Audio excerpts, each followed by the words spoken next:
It's great to be here to speak directly to the woke mob. The liberals have basically made up this whole agenda that guacamole is made of avocados. It's not the truth.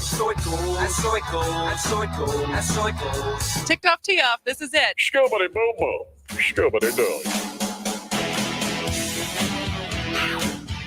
Moving Wisconsin forward, one joke at a time.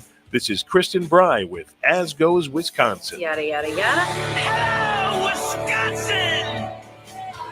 Fox News settled with Dominion voting systems for $87.5 million yesterday. What is your opinion of Fox post-settlement? 844-967-2789. Do you think anything's going to change? Do you think they've learned their lesson? Or do you think they got off too easy? So yesterday, amid my many delayed flights, Yes. which we will talk about later, Southwest, right before starting its hugely anticipated libel trial, Fox News told Dominion Voting Systems, hey, how about we pay you $787.5 million and we just not do this? And Dominion, which had sued Fox for $1.6 billion, replied, you've got a deal. And so the two sides shook hands in what appears to be the largest known media defamation settlement in history and deprived the rest of us of what would have been the century of the case of the decades. The lot, like, right? Oh, I think it definitely would have been the century of the decade. The century of the decade. I'm a little rusty. I've been gone for a week. Jane, how are you feeling about post Dominion Fox settlement? I am brokenhearted. Are you? I am deeply dismayed, and I am drowning in all the popcorn that I made because I was ready to sit down. And granted, there were no cameras in there, but we could have had artist renderings of Tucker Carlson and Laura Ingraham and old Rupee. And I just was really looking forward to that with great anticipation. And I know Dominion's point was to make the company whole again, not to save democracy. I mean, more than whole. Yeah, right. They've never broke more than $100 million in a year. Right. And I saw some speculation yesterday that now they're just going to fold the company. Just feel like Just walk we're around, out. take all the money, and hey, life is good, you know. Whoop whoop. So you're brokenhearted. I am brokenhearted. Not that it would have changed anything, but again, none of those people are capable of feeling shame. So I don't know that it would have made any difference had Tucker Carlson had to sit up there and say, yes, I despise Donald Trump and I think he's a moron. They have no shame. They're not capable of feeling shame. Just deep pockets. Yeah. Greg Bach, Hi. how are you feeling about the news yesterday? Not surprised. Yeah? Not shocked. You always thought that they would end in a settlement? Of course it would. Yeah. Ah. Yeah. Absolutely. There's no way. There's no way. First of all, Dominion, like, people were treating Dominion like a bastion of liberty. It's a corporation. It's a company. They don't care. They don't care about your little feelings. They lack money. And they knew they were going to settle. There was no way this was going to go to trial. Rupert Murdoch was never going to allow any of those people to take the stand and speak ill of his company. He was never going to testify. Yeah. And apparently, from what I saw in an article recently, is that people have been noticing that he cannot talk about Fox News, a Fox News without him. Like, in this weird, like, almost I will live forever type of thing. So a man of that sort of ego who breaks up with his fiance over email, there's no way this man is going to be taken down in the way we wanted it. It was always going to be settled. Yeah. And even more so, they don't have to admit wrongdoing. I know. Which is really disturbing. All right. Well, we're asking you, how are you feeling? How are you feeling about the post-Fox Dominion settlement? Everyone was waiting with bated breath for the trial to start yesterday. And literally, I mean, they got the jury selected. Yeah, everything looked like it was like full steam ahead. We're doing this at least the next 5 weeks. We're going to do this trial. And then, nope. We're doing a settlement. So Jane, I should have had you bring up the Price is Right loser horn. What? Texter from the 414 checking in at 844-967-2789. Fox News does not even have a story on the settlement on the front page of their website this morning because they're going to pretend like nothing ever happened. Oh, absolutely. I forgot who Todd Elba's guest was to top off the morning this morning, but they were talking about it. And he says his mom, the guest's mom, has no idea that this case even exists because all she watches is Fox News.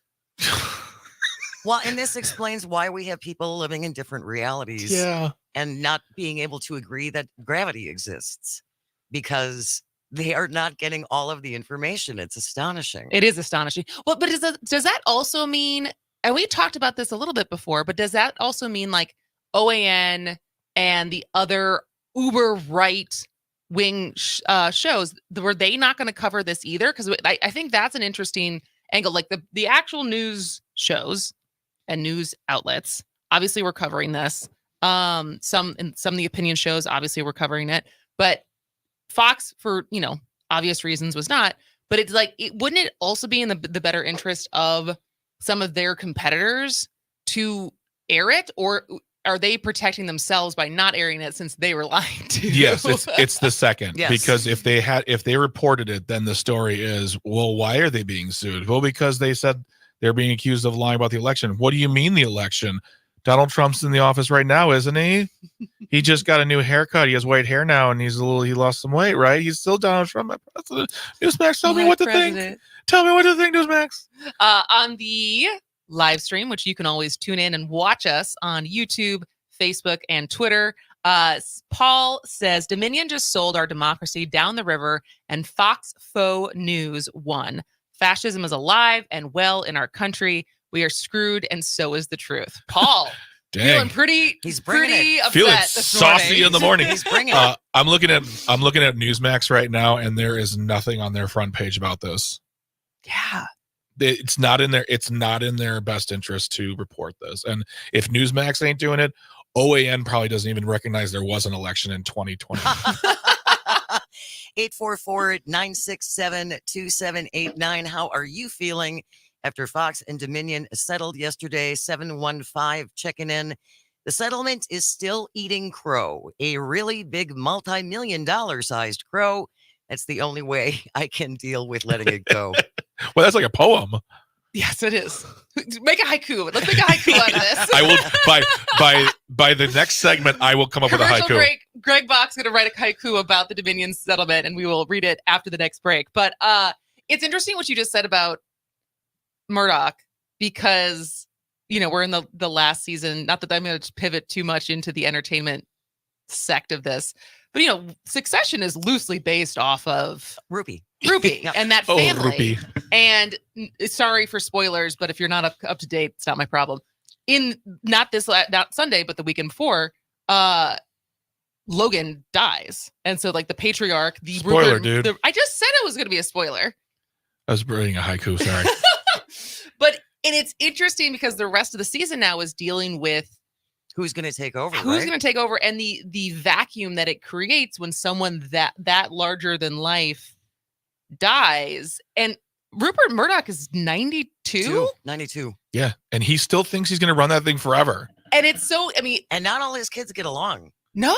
Not all the kids get along. No, and he doesn't like his kids. And so it's fascinating to, obviously, what is a fictional show alludes into some kind of insight into what that world is and that they've created. And exactly, like, it's hard to like, how would Logan Roy handle this? Is like now with a projection of what Rupert Murdoch does, at least in my brain. Yeah. I mean, in my head, well, I mean, I guess Rupert Murdoch isn't a stupid man either. That's the thing. Is like, I guess no, he did. I mean, people aren't going to like this, but it's what it is. Rupert Murdoch won, and all he had to do was pay out a fraction of his worth. It's not a fraction. I mean, so it's nearly 20% of Fox's cash on hand. So it's a biggest settlement in defamation media history, right? And it is not as like a big of a blow as the 1.6 would have been, but it's still a lot of money. It's not just like hush money, like all of the $130,000 payment to a porn actress. yes, like it is substantial, and this is not because it's also they still have another $2.7 billion defamation lawsuit from another election tech company that last month the New York judge is allowing to proceed. So like, I don't know this is like, I don't know enough about legal proceedings to know, is all of the stuff all of the discovery that was happening in this case when we saw the text message and stuff, if that isn't that it's all public knowledge now, so that can be used in this next case? Because like if they have to do another huge settlement and that's another 20%, like that's a big blow. I'm not saying that they're out of business, but it's not nothing. It's not nothing, but at the end of the day, I don't know. I think at the end of the day, Rupert Murdoch still won. He still got his way. He still got to make money off of this. He still got to skirt as much embarrassment as possible, because at the end of the day, like we all know he doesn't like Trump, so it doesn't matter. Mm-hmm. And he gets to not say he did anything wrong, because that's what you do to kids too. When you caught them doing something, like, well, if you give me $10, and then you don't have to say what you did wrong, and we'll forget this ever happened. Just forget. It's fine. It's fine. Don't tell your mom. The one bright spot might be if they do another settlement with Smartmatic that's worth, hundreds of millions of dollars. Their shareholders will not be happy about that at all. Yeah. I'm looking for bright spots. I'm looking for bright spots. I'm looking for a bright spot. Because I think I have very mixed feelings on the personal side of wanting accountability and wanting these guys to testify and seeing like what the circus was going to become. I'm also a little relieved that we don't have to talk about it every day for the next 5 weeks, because I think I would get bored kind of having to come in here and having like some kind of take on this news update. Yes, and so that's the only part of me that's a little like, well, no, now we can talk about a variety of things instead of the same thing every day. All right, well, we still want to hear from you. How are you feeling? Are you disappointed? Are you, well, Fox did nothing wrong? Are you just like, this is status quo? But 844-967-2789. Stay tuned for Greg Box Haiku summing up the Fox settlement case. This is As Goes Wisconsin.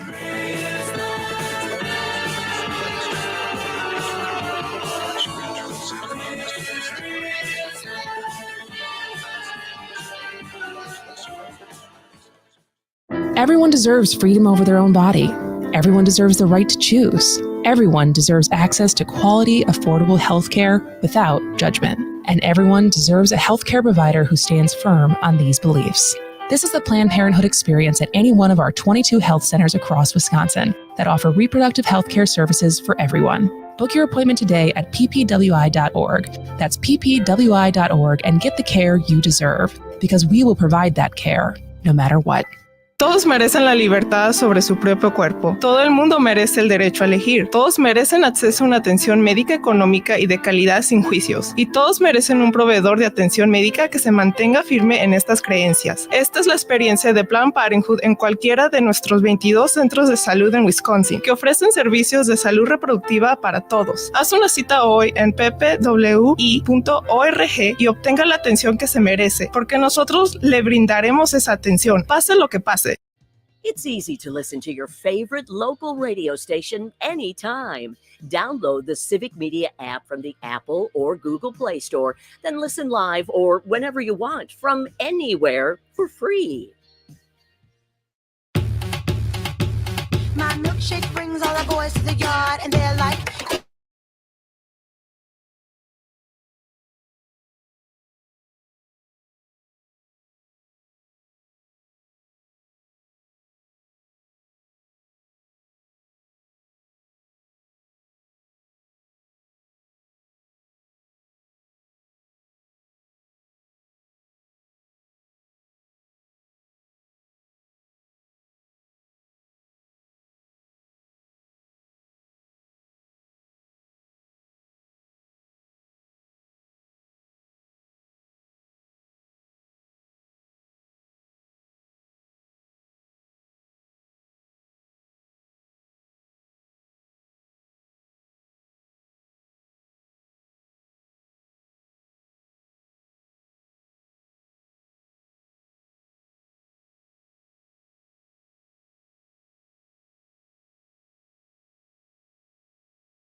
Well, welcome back to As Goes Wisconsin. I am Kristin Bry, back from a week of vacation. Happy to be here, coming in hot.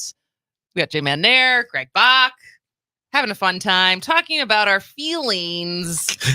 Our feelings about the Fox settlement with Dominion, depriving us of our popcorn Entertainment, watching all of our favorite pundits have to tell the truth on the stand. But they will not have to do that. And we now watch to see how much they curb, how much a little bit more careful when they're like talking about conspiracy theories. I think they'll be a little bit more careful. Never going to happen. You don't think so? Not a No. chance. Just as blatant as before? Absolutely. Yeah, they've yeah, of course. They've been found. I mean, like, they are not going to ever be taken down they're never going to be taken down in the way that we want them to be taken down. And that's the other problem I had with this whole thing. Like, I wanted them to be held accountable, but I felt like we were putting all of our eggs in Dominion's baskets. Like, yeah, we'll take them down and they'll pay money. This was more about us than it was about Dominion, because Dominion's like, hey, man, you guys are making fun of our company. And that's not cool. We have contracts. We're a business. 844-967-2789. How are you feeling after yesterday's settlement between Dominion and Fox? We have Joe from Appleton on the phone. Hey, Joe, what do you want to say? Hey, gang. Good to talk to you again. Greg, I just started following you on Twitter. When are you going to pay for that blue check mark? I'm too busy trying to pay for my blue check marks on Facebook and Instagram, baby. Good luck. Yeah. Here's what I'm saying about this case. Of course, I would love to have had the trial. But from what I recall, there were no cameras allowed in the courtroom. There's going to be no recording. So we wouldn't have really gotten the popcorn moments of Tucker being up there or Hannity being up there admitting that everything was BS. We would have had just, their testimony written out in the paper and online. And we have plenty of that coming from their text messages and their emails. So I don't think really we would have gotten much enjoyment out of the whole thing. Oh, honestly. You just ruined Jane's day. Joe, I just think of all the dramatic readings we could have done. Thinking the exact same thing. With music behind it, and I could have produced some incredible segments. It just breaks my heart. Wow, I'm sorry. It comes down to Dominion. They're out to take care of Dominion. That's basically it. That's true. They did that. They got what was the biggest, from what I read, is the biggest media defamation settlement in history by like 5 times over. So this is just massive. And chin up, because Smartmatic is still out there. They still have their chance to put the screws to Fox. They sued for even a bigger amount, over $2 billion. Right. So this ain't over yet. It's over. Round 1 is over.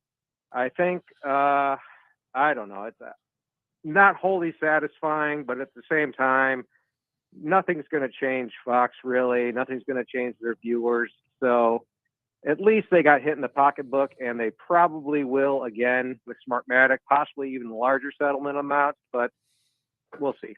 We'll see. And thank you so much for checking in, Joe. Really, really appreciate it. 844-967-2789. You can call and or text on that same number if you want to check in essentially about anything. Because I put this on our Twitter this morning, and Greg Packard said, for me, the case was won at the summary judgment stage when the judge ruled it was beyond dispute that Fox lied. I'm glad they have to pay through the nose, too. I don't know what more value a trial would have added.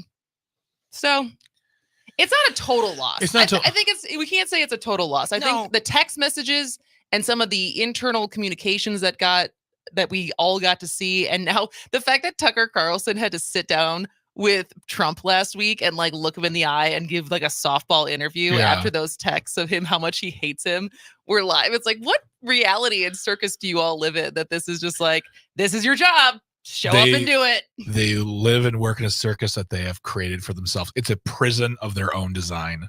And a very wealthy prison. And a very wealthy prison. All right, did you write that haiku? I wrote 2. Oh, nice output, Greg. Thank you very much. I'm okay. So here's the first I wish I one. had my little bongo drum. We'll do some snaps at the end. All right, first one. Fox News chumps told lies and raged against the machines. Rupert Murdoch won. That's the Okay. first. Snaps. Snaps. Put snaps and Second one. bongos. Dominion voting settled but could have stood tall, counting all their cash. Nicely done. Thank you. Nicely done. Thank you. Multi-talented. You know, Haikus, the lost art. and lost for good reason, I think. Did you hear the Jake Tapper? We're not going to have time. Ah, darn it. Yeah, well, we can talk about it because when we come back for the break, lo and behold, I've been gone since last Wednesday. Literally, it was just like I missed a week, and Greg was here the last time I was here.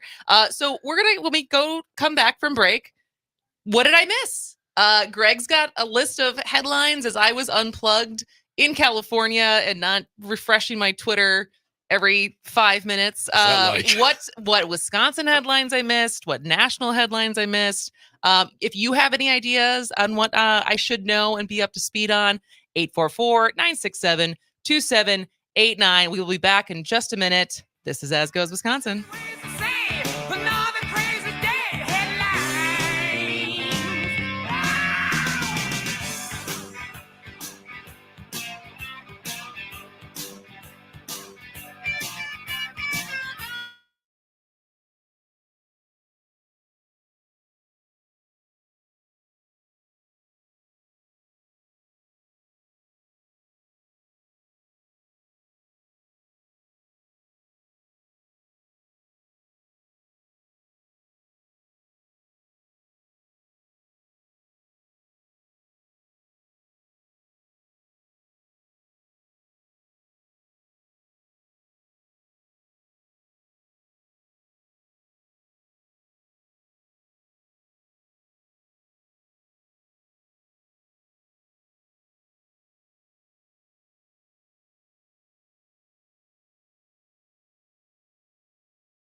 So what did I miss?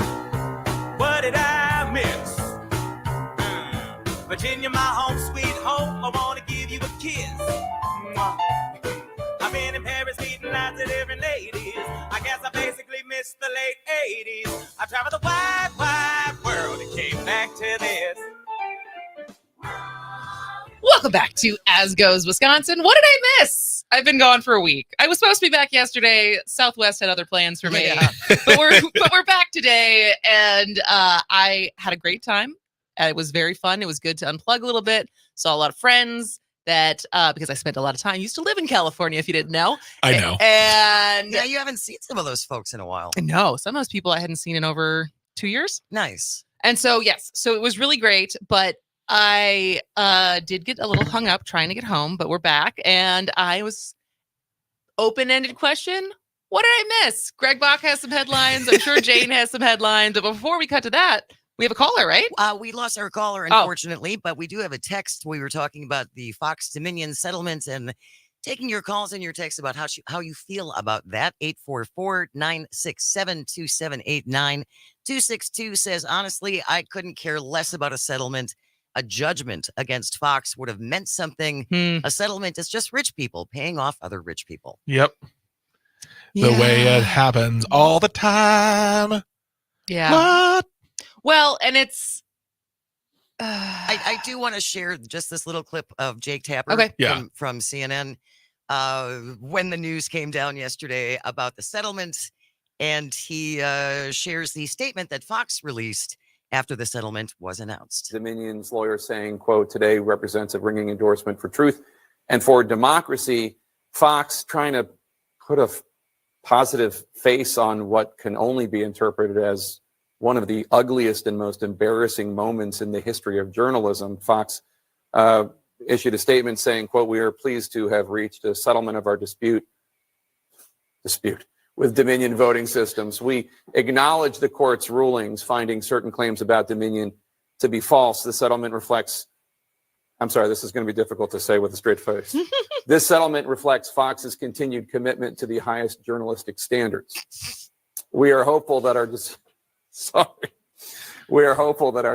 to resolve the dispute with Dominion amicably instead of the acrimony of a divisive trial allows the country to move forward from these issues. Unquote. Jake Tapper. You think, here's the question. Do you think that was genuine or planned? Do you think he read it and was like, I'm going to do a bit live? I'm like, I'm going to pretend that I can't help but laugh when I read this versus him actually genuinely being his genuine reaction. I've seen him on late night television being interviewed. I would say it's 75% real, 25% bit. Okay. Yeah. Yeah. To maintain professionalism. Yes. But like Joe said, it's not over. Right. There's this other case. And I do agree with the text, though, the 262 text, as far as like a judgment is different than a settlement. Yeah. Without a doubt. And there's usually consequences with a judgment. Yes. Although, would there be? Who knows? I mean, I don't think would they even had there been a judgment and they say they had to pay the whole total $1.6 billion. Would there have been any changes, like legal changes that they would have had to make in their business? I don't think so.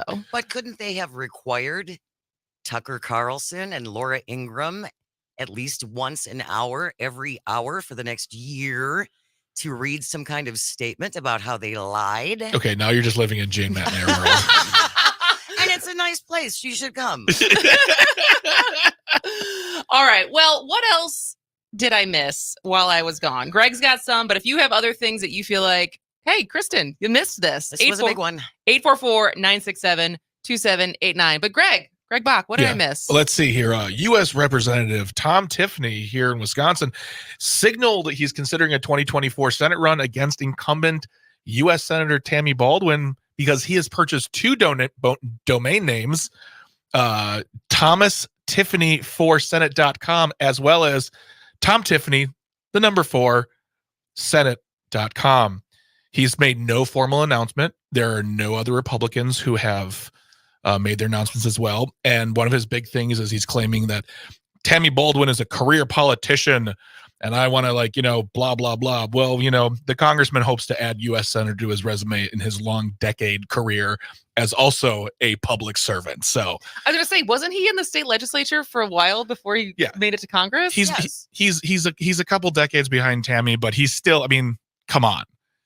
I'm tired of this. Scott Walker, career politician. You've been in politics since you dropped out of Marquette. Okay. But the question, so you've worked on campaigns. I have. Because I feel like every campaign cycle we get to, the other campaign bought a domain and now it's like a fake website that says all the bad things about that. Like both, I think Ron Johnson bought them for Mandela and all the ones that kind of pop up every election cycle. So in your campaign expertise, how many domain names should the campaign buy to try to mitigate that from happening? just or what should we go buy in Tom Tiffany's name right now? Well, honestly, just to stave off people like John Oliver, who's like is a professional domain buyer, for sure. I would like Tom Tiffany, friends of Tom Tiffany. Let's see, Tiffany for Senate. But that also sounds like someone who ran like in 1983. Like, hello, Tiffany for Senate. Tiffany Amber Thiessen. Oh my god! I mean, and you go to the website, they don't take you anywhere. They don't even like redirect you to like his campaign website for congressman. They just go nowhere. They're just purchased. But I would buy honestly, like to have these two, I'm sure after the announcement, smart Alex around the state started buying up anything that had to do with him. And Thomas. I didn't know he went by Thomas. I think it's probably because I bet you Tom Tiffany for Senate is taken. So, but yeah, there's a story there. There's a story. Let's see here. This was a dust up happened this past weekend. Toronto Blue Jays pitcher Anthony Bass sparked heated debate on social media after claiming that a United Airlines employee, quote unquote, made his pregnant wife clean up food mess left by his children on the flight. The flight attendant I'm not going to read the tweet because it's what he exactly said. And he was very upset about this. And I know my reaction was one, you could help. I don't think he was with her. I did see this story. Oh, really? She was flying alone. Oh, I thought he took the 5 picture. or 6 months pregnant with 2 kids flying alone. Yeah. And that was I think because this was like sparked lots of debate, right? Yeah. And so he wasn't there to help her. I thought he took the picture, but still, I saw a great response from a flight attendant who said, "We are here for your safety, not your cleanup." And also, what are you doing giving little kids popcorn on a plane? Come on now, you're smarter than that, aren't you? You got 2 of them. So you agree that she was the one to need to clean it up? I think she needed to clean it up. I think it's, I don't think it's the responsibility of the flight attendants to clean up your mess, especially right there. If you do that, I think, yeah. And I also think his freak out, his attitude about it was totally uncalled for. And the fact that he puts made quote in quotes. I don't know what that point was. I'm just wondering if maybe if the flight attendant made his wife do that because maybe his wife was not the most responsive to her being told no. Interesting. So 844-967-2789. You can call and you can text. Gary from Fond du Lac on the phone. What do you want to say, Gary? 844-967-2789. That was a little Gary, feedback. you want to turn your radio down? Yep. What do you want to say, Gary? Gary? Hi. Oh, there he is. Gary, Hey, Gary. Turn your radio down. We're getting feedback here, okay? How many packs of smokes does Pam smoke in a day? How many packs does who what? Does Pam smoke in a day? Pam? I feel like we're being set up here, folks. I have no idea. I'm not sure. Is there a punchline? Pam is. Oh, all right, well, Gary. We're moving. That was fun. Nothing like a good, nothing better than a joke with a punchline, joke with a cliffhanger. A setup, but no punchline. Yeah. So, all right. Other news. Andy Owen, the president and CEO of Miller Knowles, a company hawking uninspired and overpriced furniture that likely litters your office building, who took home just shy of $5 million, including a $1.2 million bonus in 2022, got on a video call last week to inform employees that they have some gall asking for the acknowledgement of their labor and information about bonuses by saying, you just need to leave Pity City. Pity City. Which is sound advice, as rent in Pity City is going through the roof and construction is nonstop. See, there's the punchline there, There you right? Right. So wait, so the story is this CEO, very wealthy, very successful, basically poo-pooed her employees for wanting a bonus. Not even asking about bonuses and wanting acknowledgement for the work they have done already. Like that, I mean, come on now. I mean, she knows there's a labor shortage, right? That people will leave your company very quickly these days. Yeah, exactly. And Pity City. Well, she heard that at a conference of CEOs once. Let's see. Let's go to some Wisconsin sports news. Okay. Aaron Rodgers. Remember him? I literally asked while we were gone. I asked Mike, I said, has there been an update with him? And is he signed anywhere yet? I'm going to give you one. All right. Remember how he wanted to go to the Jets, and not only that, he wanted to take players as part of the trade-off? Well, apparently the Packers and the Jets haven't spoken in weeks. No word on the most immunized quarterback in the NFL. And it's like when Inoculated? Exactly. I want to be immunized from that, man. It's like when you want to break up with a person and they want to break up with you, so you both just stop calling and hopefully it goes away. So wait, so basically the Packers haven't talked to anyone. The It's just, Jets like, and the Packers sitting- haven't talked for weeks about this.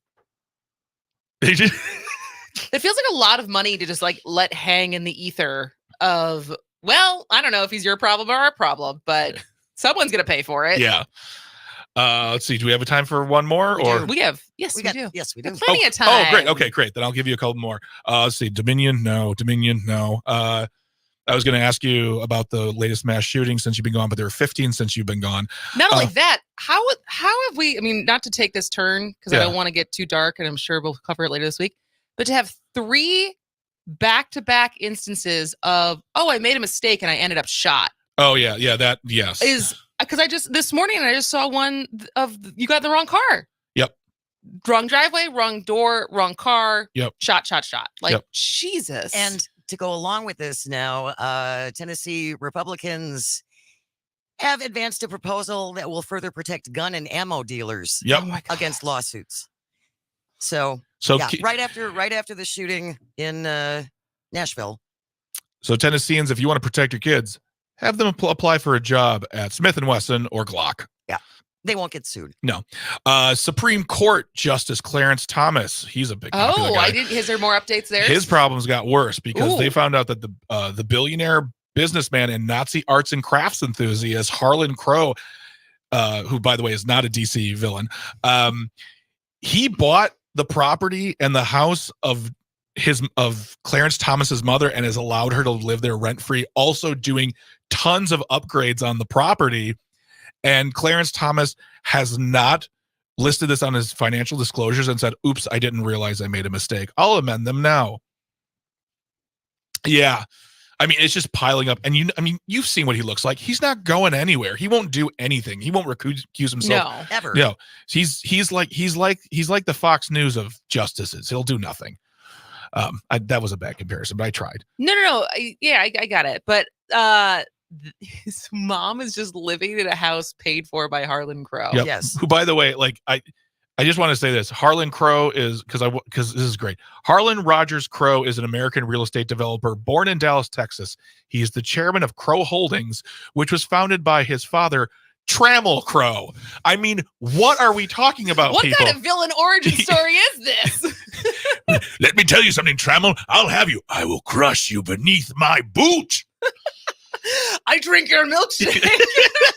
It reminds, if you ever seen that SNL sketch where Adam, what's his last name? Actor, very hot. He was on Girls. Oh, Adam Driver? Adam Driver plays like a 98-year-old oil tycoon talking to his kids' class. So funny. All right, then can I do one more? You got 30 seconds. Kristin Noem spoke at the NRA convention in Indianapolis about her 2 grandkids, Addie and Branch. Yep. And apparently Addie is going to be soon learning how to use her shotgun and her rifle. Addie is not even 2. Oh, wow. All right, we'll got to take a break. We'll be back in a minute. The president's assembled in a cabinet, and then I am to be the secretary.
Leaving home out on the road. What's your worst flight airline story?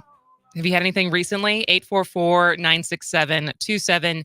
I would say mine yesterday wasn't the worst, but It wasn't great. it wasn't easy. Not top 10. Not top 10. So I will preface this. So I've been gone. Thank you for everyone who filled in. Carol was here last Thursday. Joe was here Monday. We had some reruns. But I feel refreshed and ready to grind. Good. Whatever. I don't know why I said that. Wow. But I'm back, and I was supposed to be back Monday night. And it basically, after all of the craziness that happened over the holidays, I'm not going to say I was scared to fly, but I wasn't eager to like be booking a bunch of trips where we had to get on a plane to do there, Right. to go there, right? Instead of let's drive to Door County or just other stuff to get out of the city, but not necessarily flying. Like my family was in Palm Springs for February, and I kind of on the heels of Southwest's meltdown around the holidays and in January, I was like, you know what? I can't really, because there's no way to get to Palm Springs. That's easy. That is not there's not a connecting flight somewhere. Right. And husband Mike has all of his points are on Southwest. So we always fly Southwest. Same. In a lot of ways, Southwest is great because the way is really easy to change flights. And for a long time, it was the only one that you didn't have fees every time if you needed to change a flight and all the stuff. And so, but now they're having some issues. So flight for Monday gets canceled. We get on a flight for Tuesday, and it's just delayed and delayed and delayed. And literally, I'm sitting at LAX yesterday, and I get a text from Jane because I'm sitting there. At least I was like, at least I have Wi-Fi and an outlet, so I can get a bunch of work done. And I get a text from Jane saying, "You're not flying Southwest, are you?" Because they had another meltdown yesterday, and I saw that news come across, and it's like, oh, geez. And so we did make it. We the big fear was getting stuck. I think that is the biggest part. It's not always you're being stuck at where you're leaving from. It's getting stuck where your connecting flight is. That feels like the worst case scenario. My biggest fear with flying is just just right in the if you're ocean. not watching the live stream, that would be a cupped hand motion down into the tables, signifying a plane crashing. I think that's most people's biggest fear when flying. But you know, the more realistic thing that's going to happen, you're more likely to die in a car accident than flying. You know I hate that statistic. But that doesn't make me feel any better. But it should. But it doesn't. Statistically, the odds are infinitesimal. Okay. All right. Did you make that up? No. Yeah. It's a word. Dramaturgically, I learned that word recently. Are you going to make fun of her when she says words? You make fun of me when I say words? I don't think she pronounced it incorrectly, though. I hate this place. That's not the point, though. Like, if I'm in my car and someone cuts me off, like, there's the ground. I'm in control of the car. All those things, I feel like I'm in control. The moment the turbulence happens, I'm like, we're dead. Oh, there was a lot of turbulence yesterday. Oh, God, I hate turbulence. I hate flying as I get older. So you just, in general, if you can drive, you'd rather drive? No. Because here's the problem.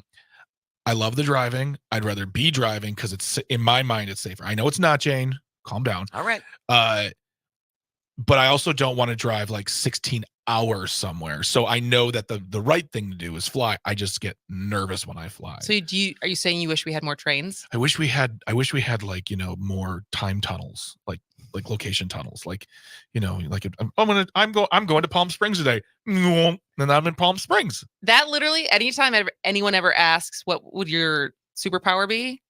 To teleport. That's the word I was looking for. Teleport. Yeah. That's exactly like, not to fly, not to be invisible, not to read people. God, definitely not to read people's minds, but to be able to just teleport and not have to deal with any kind of travel situation whatsoever with train, a plane, an automobile.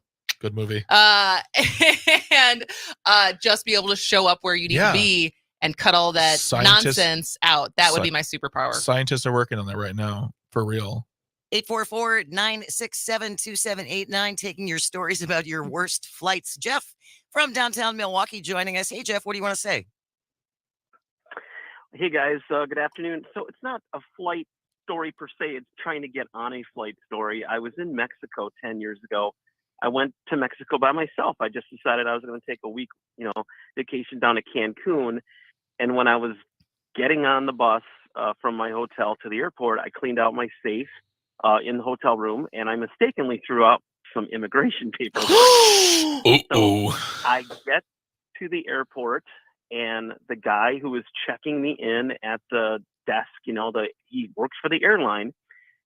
He says, "Where's your paperwork?" And I frantically am looking for it. I got some stuff with me, but not everything. And he says, "You don't have your immigration paperwork. You can't get on your chartered flight." Jeff. I said, "Well, what do I do?" Oh, no. And he says, "Well, you got to walk about a quarter mile down that way, and it's about a 3-hour wait.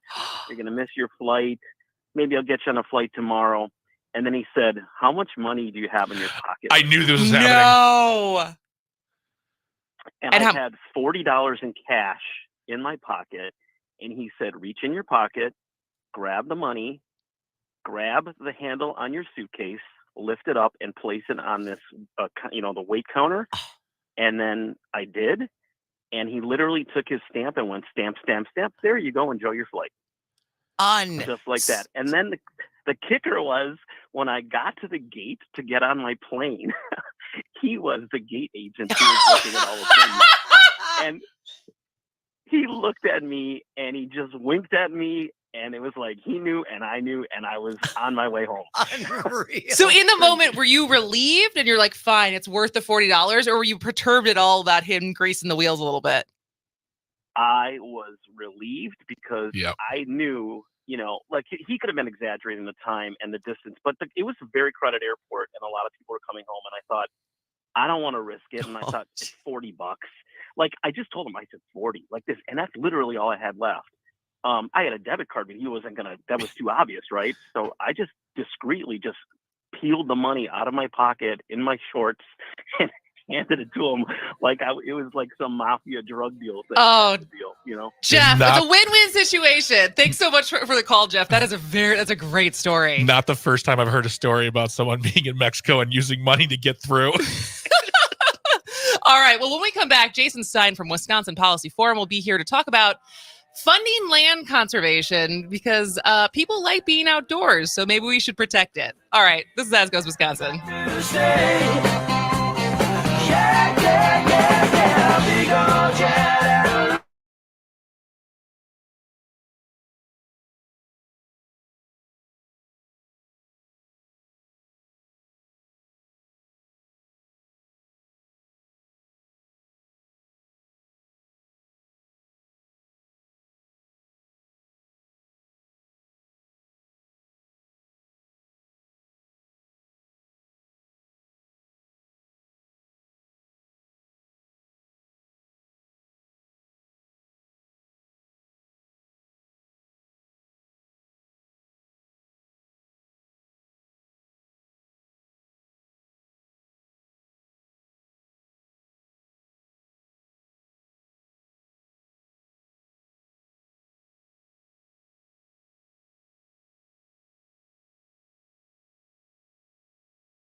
Just on the situation in Sudan, where government forces.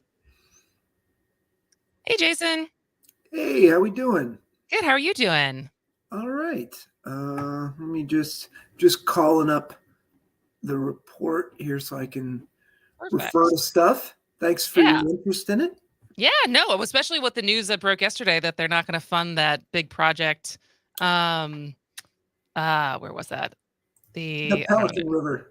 Yes, Pelican River. And I was like, oh, well, this is now very topical. But yeah, it would be, I mean, you've done the show before, but it'll be pretty straightforward as far as like, how do we quantify how much Wisconsinites love the outdoors? So we can kind of just start with, anecdotally and with data as far as like how much we do outdoors, how much we love it, and then kind of both the history of how we have funded it in the past, what's changed, and then get into some of the ideas that you guys suggested of how we could continue to fund it so we can continue to enjoy it. Because you're a fisherman, right?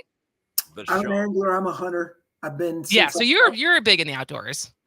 Yeah. So it'll be if it feels like we wrap everything up before the first commercial break, I'll let you go. But if there's still more, if you can stay, we'll keep you through the second break too. Perfect. Okay. All right. Cool. Well, then we still have about 3 minutes till we come back. Great. The Oneida County Sheriff says the deaths of Aiden Griefey and Dakota Brown are not considered suspicious. The sheriff says exposure was a factor and investigators are still doing their work. Governor Evers says he plans to sign a bill to increase penalties for carjacking in Wisconsin to up to 60 years in prison.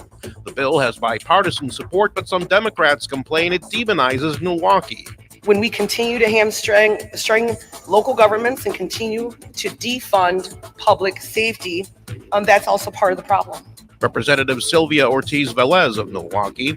In sports, the Brewers go for a sweep of Seattle today. Tonight, the Bucks try to even up their first-round playoff series against Miami.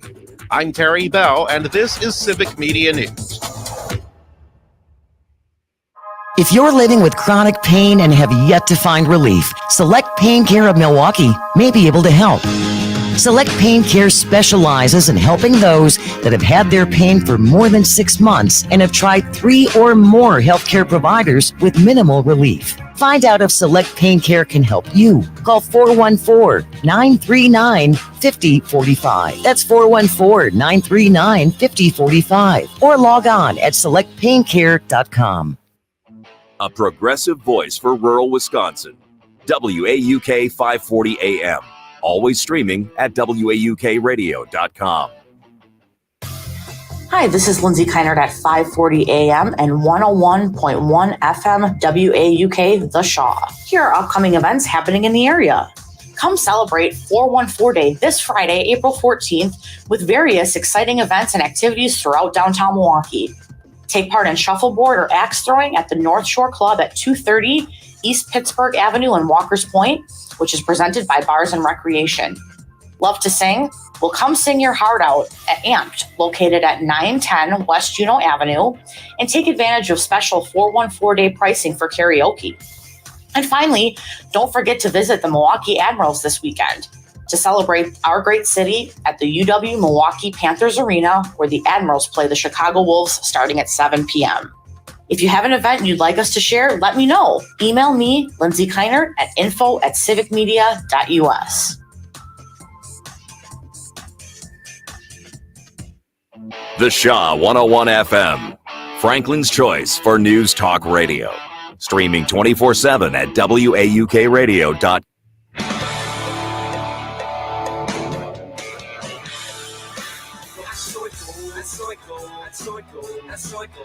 Who's the most fun to drink with of the Republican lawmakers? Todd also confirmed that Robin Voss has virtually no sense of humor.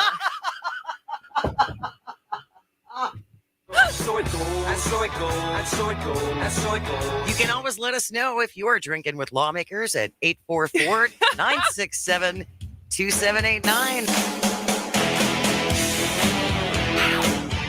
Moving Wisconsin forward, one joke at a time. This is Kristin Bry with As Goes Wisconsin. Yada, yada, yada. Hello, Wisconsin. Hello, Wisconsin. Well, beyond our beer, brats, cheese, sports teams, Wisconsin is also known for our outdoors. Literally, the great outdoors takes place in Wisconsin. It wasn't filmed in Wisconsin, but it's supposed to be here. And if you watch the movie, you know it wasn't filmed here because there's a lot of mountains that we don't have. Yep. But for a long time, we've been a leader in protecting our natural resources. But big shock, kind of a trend. State tax funding for conservation, public lands, and the environment has been in decline for a little bit now. So our guest this half hour is Jason Stein, who is the research director for the Wisconsin Policy Forum.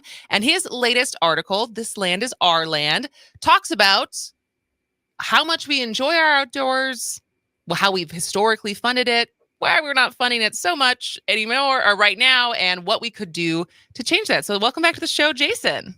My pleasure. Thank you for having me. So we were talking a little bit at the break. You are an outdoorsman, right?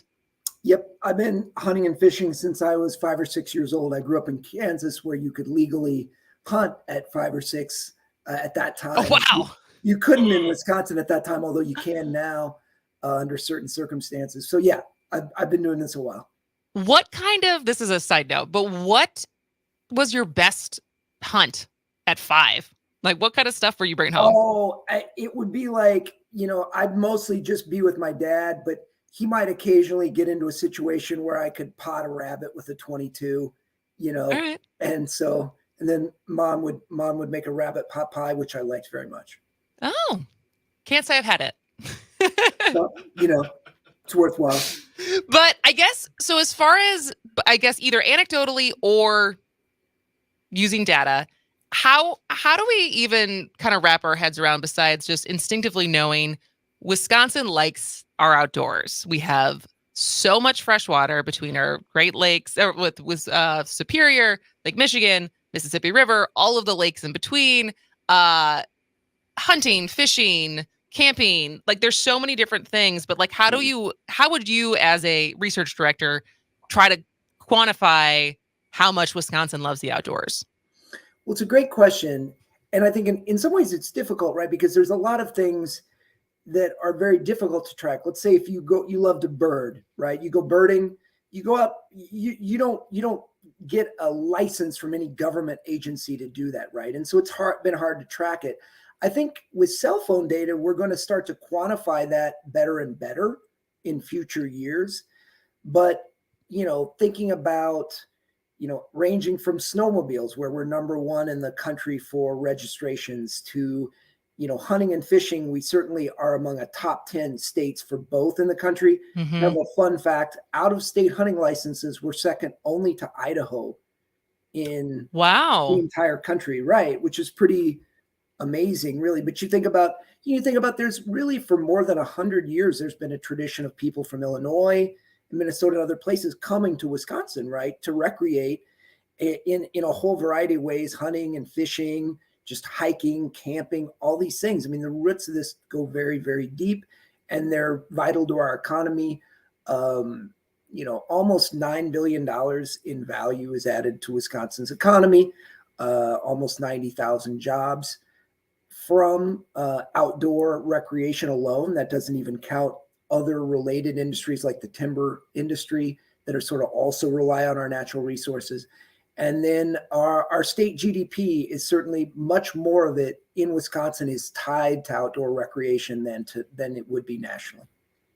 And that's what I think is super interesting, is because it's one thing for the like touchy-feely stuff of people who like to be outdoors, and I think the recognition of wanting to protect it, wanting to make sure it's not polluted, but it's also the economics of it, of what it adds to our GDP for whether it's tourism or, fees, and if you go camping, you pay to park and everything like that. But also how many jobs, when I read that in the report, that it's almost 90,000 jobs between the DNR and parks and all of the stuff to kind of make this work, of the economics of it also makes sense as far as why this is something that makes Wisconsin unique and like continue to protect it and fund it. So I guess then moving on to like historically, how have we funded conservation and parks and our environment? Sure. And let me just to loop back to what you said before, in the world of remote work, right, places are almost sort of fungible. And you have to think about, I think, in this world where white collar workers at least can work from anywhere, why do you want to be here in Wisconsin? What is a tie to this physical place that is Wisconsin that also can serve as sort of an economic anchor? And clearly the outdoors are one of those things.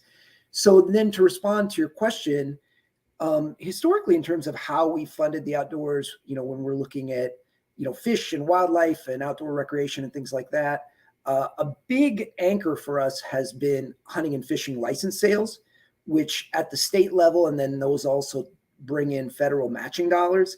And so we're among one of the top 10 states in the country for that. But that is a little bit of an oil well, as many, particularly on the hunting side, people age out of that sport and are not being replaced at the same rate. Is that true? Is it not? Is the replacement rate? The replacement rate also applies to hunters. I did not know that. Yeah, it's a physical activity, right? And particularly something like deer hunting. And so people get to 65, 70 years old, and there's just a big cliff in terms of participation. And, we have seen people that sort of the eat local movement, that has brought some new people into the sport. When you go to learn to hunt classes, women are often, the biggest category there. And so there are some like non-traditional participants coming into the sport, but not at the kind of rates that you would need to have that funding be, sustainable at current levels. Another big program that we've had for decades, more on the capital project side, is the Knowles Nelson Stewardship Fund, which essentially uses borrowing as its main funding stream to finance both land purchases, purchases of easements on land to protect it against development, and capital projects so people can enjoy the outdoors. So those be roads, bridges, boat ramps, bathrooms, things like that.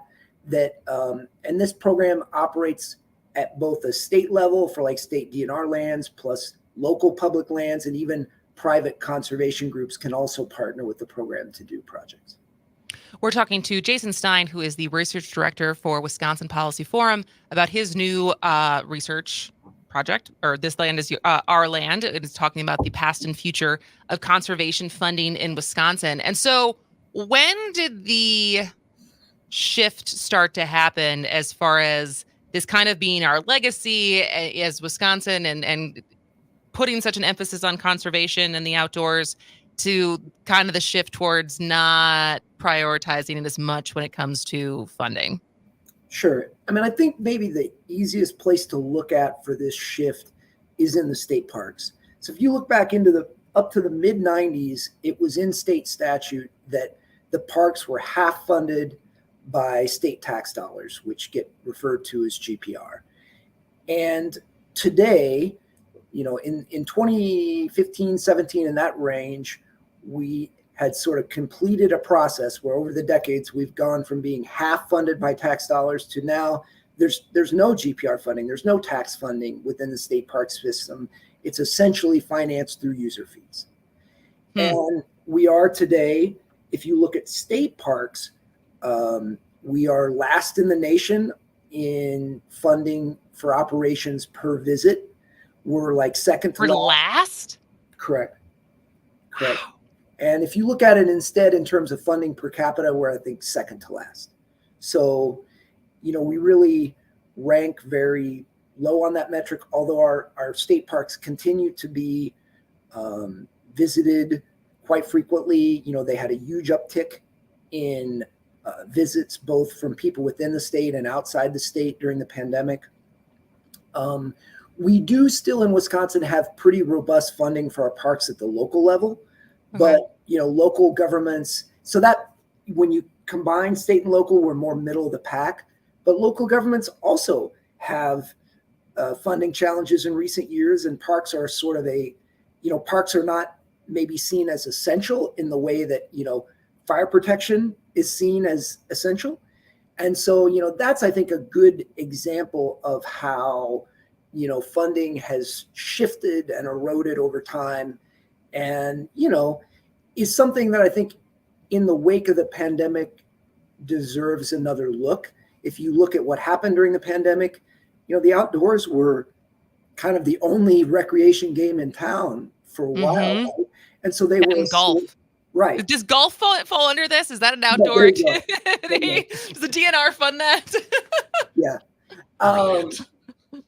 And so we saw this huge uptick in participation during the pandemic, in visits. That has dropped somewhat, but remained elevated versus pre-COVID. And so I think, that in many people's minds, including my own, really put our public lands and outdoor recreation in the foreground to think about, well, what role do we want this to play broadly in society going forward? And are there things that we need to do to ensure that that can happen?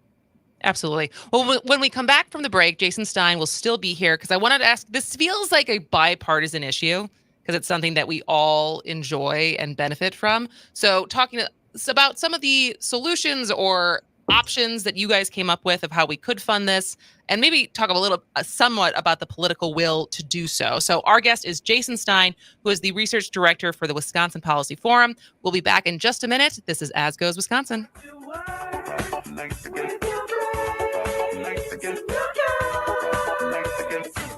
I'm in the lab all alone, even the postdoc went home. Why won't this DNA clone? I'm in the lab to get data.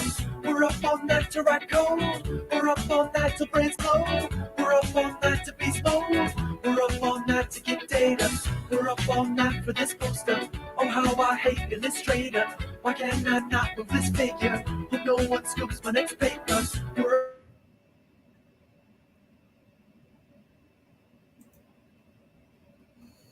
to get data. My brother-in-law died suddenly, and now my sister and her kids have to sell their home. That's why I told my husband we could not put off getting life insurance any longer. An agent offered us a 10-year, $500,000 policy for nearly $50 a month. Then we called SelectQuote. SelectQuote found us identical coverage for only $19 a month, a savings of $369 a year. Whether you need a $500,000 policy or a $5 million policy, SelectQuote could save you more than 50% on term life insurance. For your free quote, call SelectQuote at 1-800-330-1991. That's 1-800-330-1991. Or go to SelectQuote.com. That's 1-800-330-1991.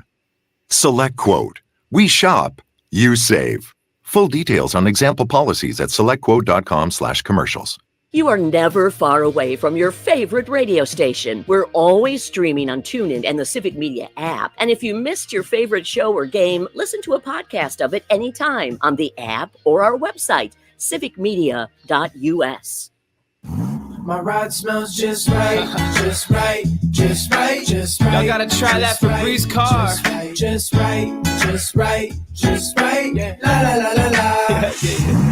With up to 40 days of consistency, all over Febreze car clips right on your bed. You know my car's my happy place. Keep that smile on my face when it smells just right, just right, just right. Yeah, breathe happy Febreze. La la la la. Here's your updated forecast on the Shaw. Chance for scattered storms this afternoon. Otherwise, cloudy skies expected. High temperatures reach up to 51. East winds 10 to 20 miles an hour. Chance for scattered thunderstorms again tonight. Lows level off around 44. Cloudy skies expected. Scattered thunderstorms likely tomorrow. High temperatures reach up to 69. Overcast. For Civic Media, I'm meteorologist Derek Height. Currently, it's 39 degrees. Bringing some sanity to the airwaves. The Shaw 101 FM, WAUK 540 AM. Because you know I'm all about the data, more data. I'm all about the data, more data. I'm all about the data, more data. I'm all about the data, more data. Here it's pretty clear. Welcome back to As Goes Wisconsin. I am Kristin Bry, Jane Metnair with another great data parody song. There just aren't enough opportunities to use them, which is why I'm always excited when we have the Wisconsin Policy Forum on. And we do. Jason Stein, Research Director of Wisconsin Policy Forum, is here.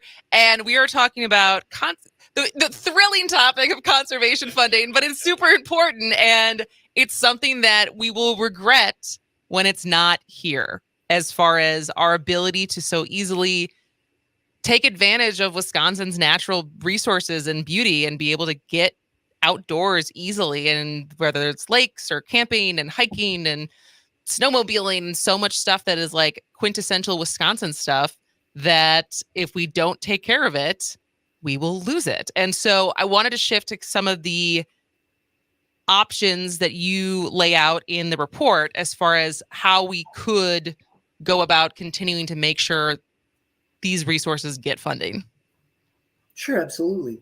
So, I mean, we offer a whole range of things that you can do, from easy to relatively easy lifts to really, difficult to pass policies. They range from just increasing hunting and fishing and other license fees, which many of those haven't been increased on people like me since 2005 or 6. So that's one option. But, increasing fees is to some extent doubling down on our current day reliance on fees. That's sort of already what we rely heavily on. Other options, you could certainly look at, providing some state income and sales tax dollars for conservation, which has, eroded over time. The state budget is in a remarkably good position right now. So that's a possibility today in a way that it wouldn't have been 10 years ago. We could look at outdoor gear sales. So, right now, if you buy hunting equipment, if you buy ammunition, if you buy a fishing rod, there is going to be federal excise taxes on those items that are going to, go into essentially fund conservation at the state and federal level. Right now, if you buy binoculars to go birding, or if you buy camping equipment, let's say, is not the case. So that's a possibility. We could have a state sales tax that would seek to do that. And you could do it by increasing the sales tax, or you could do it by simply allocating some of current sales tax dollars. Minnesota has a portion of their sales tax that goes towards outdoor recreation, conservation, parks. And that's been, in Minnesota, a pretty popular program. The other thing that is kind of an interesting model is Colorado offers tax credits for people that donate easements to protect against development on land. And so, that's essentially a way of using the tax code as well as private land to ensure that there is places protected against development. So that's another model, and that might have, my more bipartisan support. The legislature, some members of the legislature have been pretty skeptical of the stewardship program and just simply using public money to set aside public lands. So, the Colorado model represents a different approach that policymakers could also look at.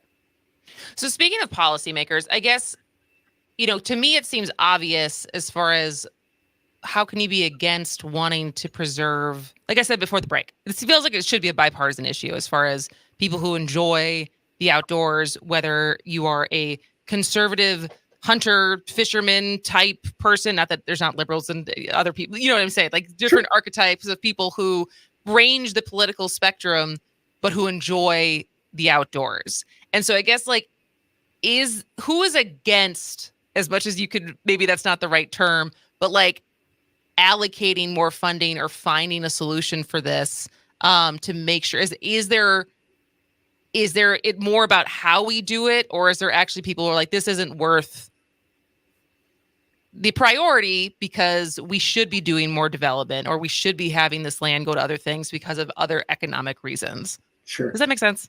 Yeah, I think so. I mean, listen, as you noted, we live in a state that is really well known for conservation funding. I mean, figures like Aldo Leopold, John Muir, Gaylord Nelson, I mean, these are giants of conservation, hail from Wisconsin. Look at the Knowles Nelson Stewardship Program. Warren Knowles was a Republican governor. So there has been in the past bipartisan support for this. At the same time, there is definitely concern from some members of the legislature about the amount of public land in some parts of the state. Wisconsin overall, about 14% of our state is open to public access. That's less than the 25% nationally. Many Western states have much more public land than Wisconsin does. That said, for a state east of the Mississippi River, we have quite a bit. And some parts of the state, like northern Wisconsin, have, a very high percentage of certain counties are public lands. And so there's a discussion about, what is the right level. And so that's where you tend to see some of the opposition is in northern, from some northern Wisconsin representatives.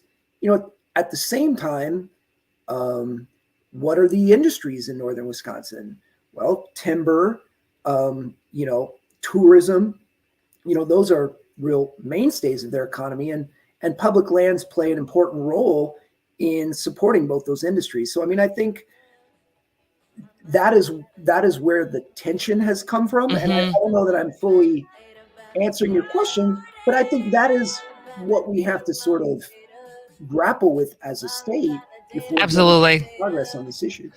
Well, Jason Stein, thank you so much. This was super interesting. I'm excited to continue to follow this and to continue to have you back on for your next report. But Jason Stein is the research director for Wisconsin Policy Forum. Thanks so much for spending time with us today. Hey, my pleasure. Thanks for having me.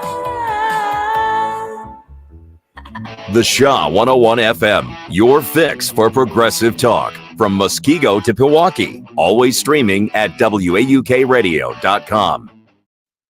CBS News brief. 2 teens face murder charges in connection with last weekend's shooting at an Alabama birthday party that left 4. Hi, Laura. Hello. How are you doing? Good. Do I look good? I'm coming from a hotel room. you look great. You sound good. Internet seems strong, and so we'll come back in about 3 minutes. But this is about a 15-minute segment, and it's pretty straightforward. It's like, what is Courage for America? How was the bus tour? What did you learn? Why did you join? If we get through everything, I'll let you go at 12:48 our time. I don't know. Are you guys in DC now? I am in Pacific time right now, so I'm in California. Okay. Oh, there you go. But otherwise, if we have some more questions, we can come back after the break, and I can keep you till the bottom of the hour. But anything you want to make sure that we talk about or plug? I don't think so. Just people should go to courageforamerica.org, and they can follow me on all the social media platforms for more on healthcare. All right, perfect. We will make sure we set that up. All right, we got about 3 minutes, and we'll be back in a minute. For Civic Media, I'm Jane Matnair. Here's what you need to know. Some Wisconsin Republicans are upset that the Little White Schoolhouse in Ripon, long known as the birthplace of the Republican Party, was moved to a new location on Monday closer to the city's downtown. The move, though, means the building lost its status as a National Historic Landmark, at least for now. This is the 6th time the building has been relocated. It had been at the previous location since 1951. The Ripon Chamber of Commerce, which owns the building, is expected to appeal the decision by the National Register of Historic Places to remove the schoolhouse. Local tourism officials say the new location makes a better destination for attendees at next year's Republican National Convention in Milwaukee. Don't be surprised when you hear tornado sirens tomorrow. The National Weather Service holding statewide tornado drills Thursday at 1:45 and 6:45 p.m. You're encouraged to talk with your family about emergency plans in case of severe weather. I'm Jane Matnair. This is Civic Media News. Has your affordable care plan gotten too expensive? Then Jonathan Masterson from Healthcare Solutions team will help save you money on insurance with a plan you can change at any time to fit your budget for individual, family, or small business. Getting started with a quote is fast, easy, and takes less than 5 minutes. Call Jonathan Masterson from Healthcare Solutions team, 779-302-8363. 779-302-8363. Call today.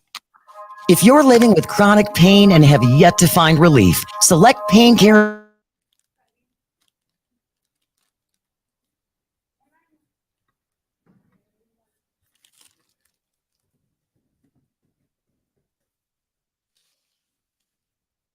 Can you still hear me? Hello? Can you still hear me?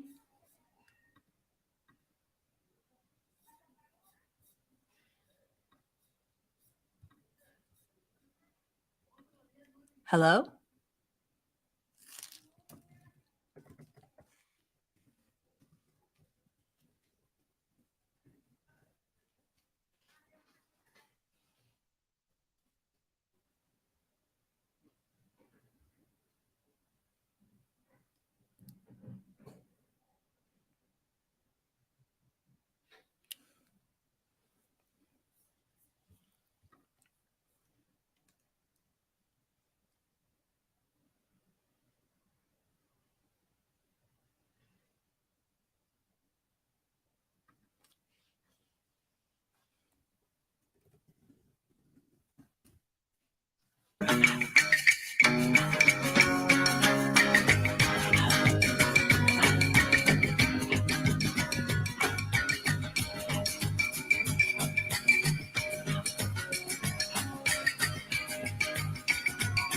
Every day I get you.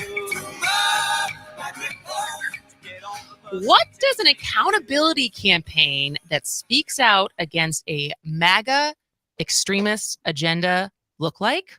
Well, we're all about to find out because our next guest is Laura Packard, who is a cancer survivor and serves as executive director of Healthcare Voter and as a Courage for America spokesperson. And Courage for America is an accountability campaign speaking out against MAGA extremist agenda. And so welcome to the show, Laura. Thank you for having me. And so can you tell us just a little bit more what, like, I guess that's the question. Like, what does Courage for America do? What does this actually look like as like an accountability campaign for an extremist agenda? Well, Courage for America started happening about less than a year ago, understanding that there could be a change in control of the U.S. House and that the MAGA extremists would try to push their agenda against the interests of most Americans. So one of the things they are doing this year was a nationwide bus tour. And we just recently stopped in La Crosse to hold Representative Derek Van Orden in particular responsible for some of his MAGA rhetoric and for threatening the interests of Wisconsin families. I'm assuming he did not show up. He was invited, did not show up. Did not show up. So this is what I had heard as far as the bus tour. So it was 13 cities? Something like that. I kind of lose count. So, and did you go to each city? I was on most of them. Wow. We started in Bakersfield and we finished in Washington, D.C. So it pretty much was coast to coast. And so what were with each stop, kind of paint the picture as far as like who you were talking to, what were kind of the sentiments and what were some of the conversations that came out of it? Well, each stop featured local, real people and their personal stories, why they are at risk with this political games in Washington, because everyone listening has somebody or is somebody that depends on Medicare, Medicaid, Social Security, the Affordable Care Act, food stamps, veterans benefits. Like, we are all at risk one way or another. And so we were telling our personal stories to make sure that representatives hear from us because, Van Orden is not easy to talk to.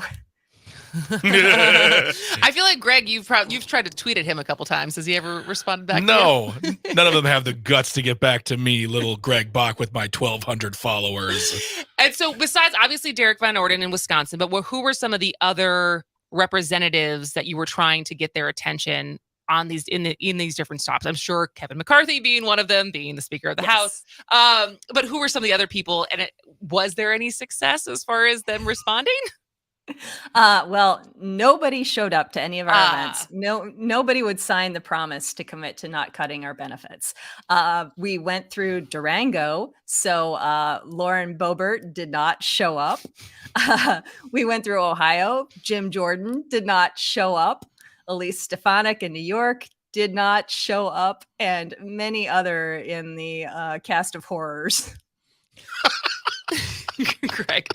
Yeah, and it's and so who did show up? I guess as far as like the response from people who showed out, people who have signed, as far as like trying to connect the dots, as far as like you said, this is something that affects either directly everyone or at least someone that everyone knows. Well, we had people from all walks of life at each stop. You know, we had teachers talking about the importance of school lunches, of making sure that kids are able to learn. We had veterans talking about how they served our country and they need to keep accessing their benefits. We talked with seniors explaining how they live on Medicare and Social Security and what would happen if they lost those benefits. So we had all kinds of people at every stop sharing the stories that their representatives will not listen to. We're talking to Laura Packard, who is a spokesperson for Courage for America, and they are just, I guess it's not over because it's the back off our benefits bus tour is ending in DC. That's the end, right? Yes, we just finished on Monday with a big event in Washington, D.C., which featured Representative Larson. And also we hand delivered nearly 200,000 signatures of people who signed the petition. Oh, wow. And so now that part is over, I guess the better question is, because you're executive director for Healthcare Voter, you're spokesperson for Courage for America. Why was it important for you to be a part of the bus tour? Like, what was it about the work that you've done or your experience as far as being a part of Courage for America and the Back Off Our Benefits tour? Well, I think she's just wrong pipe. But we'll just talk for a second. Had you heard about this at all? I've not. No, this is all new stuff to me. It's very interesting. And like for me, the question I would have is, you know, the connection people have. You know, no surprise the leaders don't show up, but like the different opinions of people coming to these events and saying, you know, this is who I am, this is where I come from, but these are important, especially military benefits. Yeah. Well, and I think too, Laura, and I'm curious about this. I think we use the wrong word and we allow our politicians to call these benefits entitlements. Why am I not entitled to something I've been paying in my entire working life?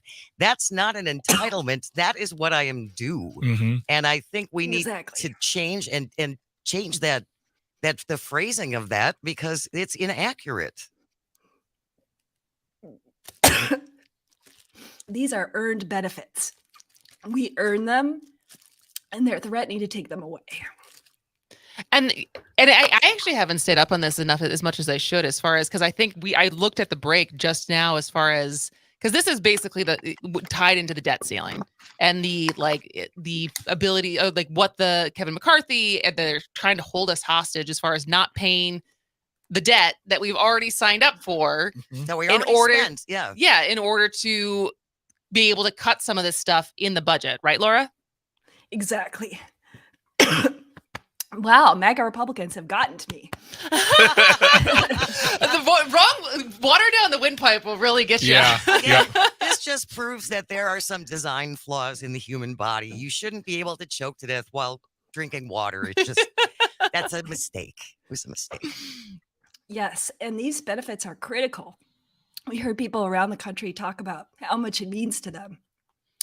And they don't care. They're playing politics.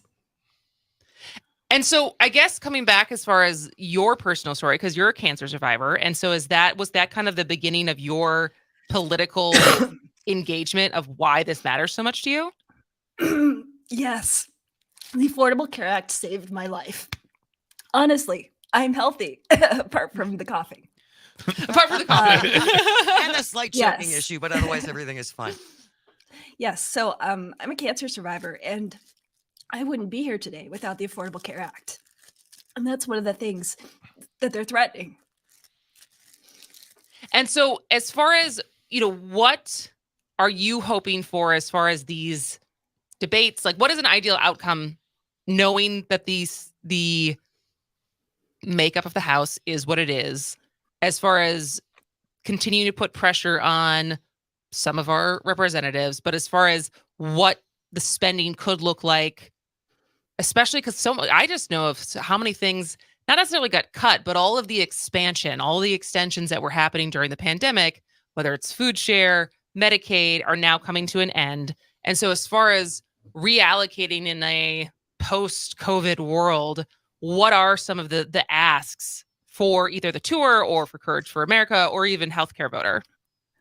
Well, they need to do their job and vote for a clean deficit, which is something that they've done before, and stop threatening our benefits as part of this political games.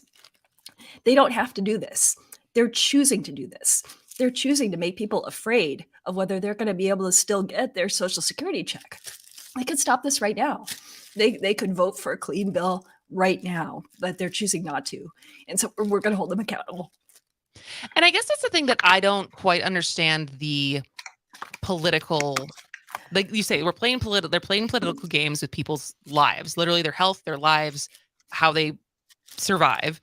And that is, again, not something that's not owning the libs, right? It's not just liberals and people who vote for Democrats that receive these benefits. And so I guess in the conversations you've had with people, how much do conservatives or Republicans that you talk to understand that this would affect them too? And does that change their mind about anything in your experience?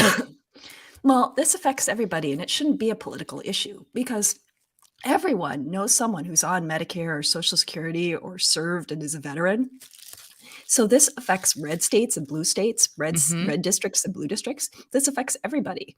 So I'm not sure that people really understand yet that they're on the chopping block too.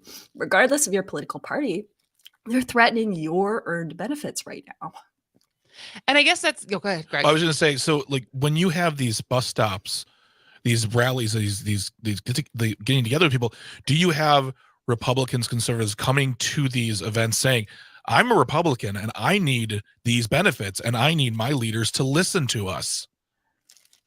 Yes, and we've had speakers that are of all political persuasions, all religions, all walks of life, because this shouldn't be a political issue, and they're turning it into one. 844-967-2789 if you ever want to join the conversation, either via text or on the phone. We have Ron from Milwaukee is joining us. Ron, what do you want to say? Hi, just to add, jump on the pile a little bit. My wife and I took Obamacare for about 2 years between a buyout at the companies we worked at and until we were eligible for Social Security. It was terrific, and it was a good value, and I'm sure it kept a lot of people out of trouble. We could have afforded a private individual health insurance plan, but they were 5 figures a year. It was ridiculous. As for, at least the good ones, as for the debt ceiling, it's worthwhile noting, and this may have been mentioned, that in the past several years, whenever the debt ceiling is about to be reached, and the Republicans were in charge of Congress, the debt ceiling increase just sailed through. They didn't have any problems with authorizing it under their own watch. So that tells you that this is highly political, and what they're trying to do here is make Democrats own this issue. But the other half of it is, why would Democrats want to own this issue? The debt ceiling is for stuff that was paid. We're raising the debt ceiling to raise extra money to pay off debt we accrued during, for example, the Trump administration. So there's like, they ran up $7 or $8 trillion worth of debt then. That was mostly before COVID and before so they don't want to pay for what they've already agreed to spend. And, that's like if you went down to a store and you had a bill at the store and you said, look, I know I owe you $1,000, but I don't want to pay it. I mean, I just don't want to pay it. This was a mistake. Thanks so much. Thanks so much for the call, Rod. I saw that recently. As far as I think Kevin McCarthy had some quote. It's like, well, if you had your kid who was just spending his credit card, spending on your credit card, you'd sit them down and you'd talk about, how we're going to fix this. And it's like, well, yeah, but you wouldn't not pay the debt. Like you wouldn't just let the interest accrue and let your kid's credit score go to the toilet. I love it when Republicans compare government spending to family spending. I love that. It's like, does your family have 238 departments in it and, 1 million workers? Oh, okay. All right. Tell me more. Yeah. Tell me more. Tell me more about the complexities of your family budget. Well, and like Ron said too, when a Republican is in office, there's no problem with raising the debt ceiling. Exactly. None whatsoever. Whoosh, done. Everything is good. Let's move on. And now these benefits are being weaponized. Yeah. Yep, and Ron had it exactly right. This is about debt that we've already accumulated under the Trump years. And if they want a better budget, then pass one. Where's the Republican budget? Absolutely. Well, in the couple minutes that we have left, Laura, is where can people find you and or get more information on Courage for America? We only have about a minute. Well, Courage for America tour is already done, but join us at courageforamerica.org for sign up for our email list, future events. And you can find me, Laura Packard, on all the social medias. Perfect. And I will link all of that to our show notes. Thank you so much for spending time with us today, Laura. Thank you. Every day you'll see the dust. My magic bug. Every family has one. The smother. Holy why? Hi, Erica. This is my daughter. I baked her in my tummy. The Goldbergs every weeknight. Weeknights at 5 and 5:30 on My 24. With a house full of women, it's every man for himself. What is it about hanging bras in the bathroom like Christmas ornaments? If I don't hang my underwear in the bathroom, that would be terrifying. Tim Allen is the last man standing. Weeknights at 6 and 6:30 on My 24. Fear you may be missing out? We're always streaming on TuneIn and the Civic Media app. Enjoy listening live or catch up by finding the podcast at civicmedia.us or wherever you enjoy listening to your podcasts. Are you an experienced industrial painter, drywall finisher, or want to be? Do you want more than a job, but a high-paying career where your interests are well represented, ensuring a safe work environment? The International Union of Painters and Allied Trades of District Council 7 wants you. Bring your knowledge or ask about paid training. Learn more now. Call Tom Coyne, 262-488-4839, 262-488-4839, or go to the union's website, iupatdc7.com.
Welcome back to As Goes Wisconsin. I am Kristin Bry. She is Jane Madnair. He is Greg Bach. And the skies have just opened up. Yeah, it is. Oh my gosh. It's pouring in downtown Waukesha. Got a little lightning action going on too. Looks like we got some weather.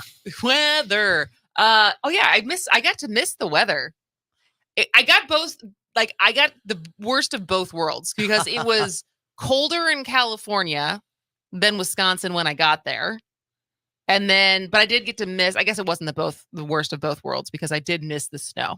Yeah, it was a crazy weekend. Sunday felt like a punishment. Yeah, for it was like the punishment for your gluttony of the good weather the day before. Yeah, it felt like oh, there's a god.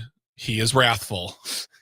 Did you see who's the actor who played? Oh my gosh, I'm gonna totally whiff this.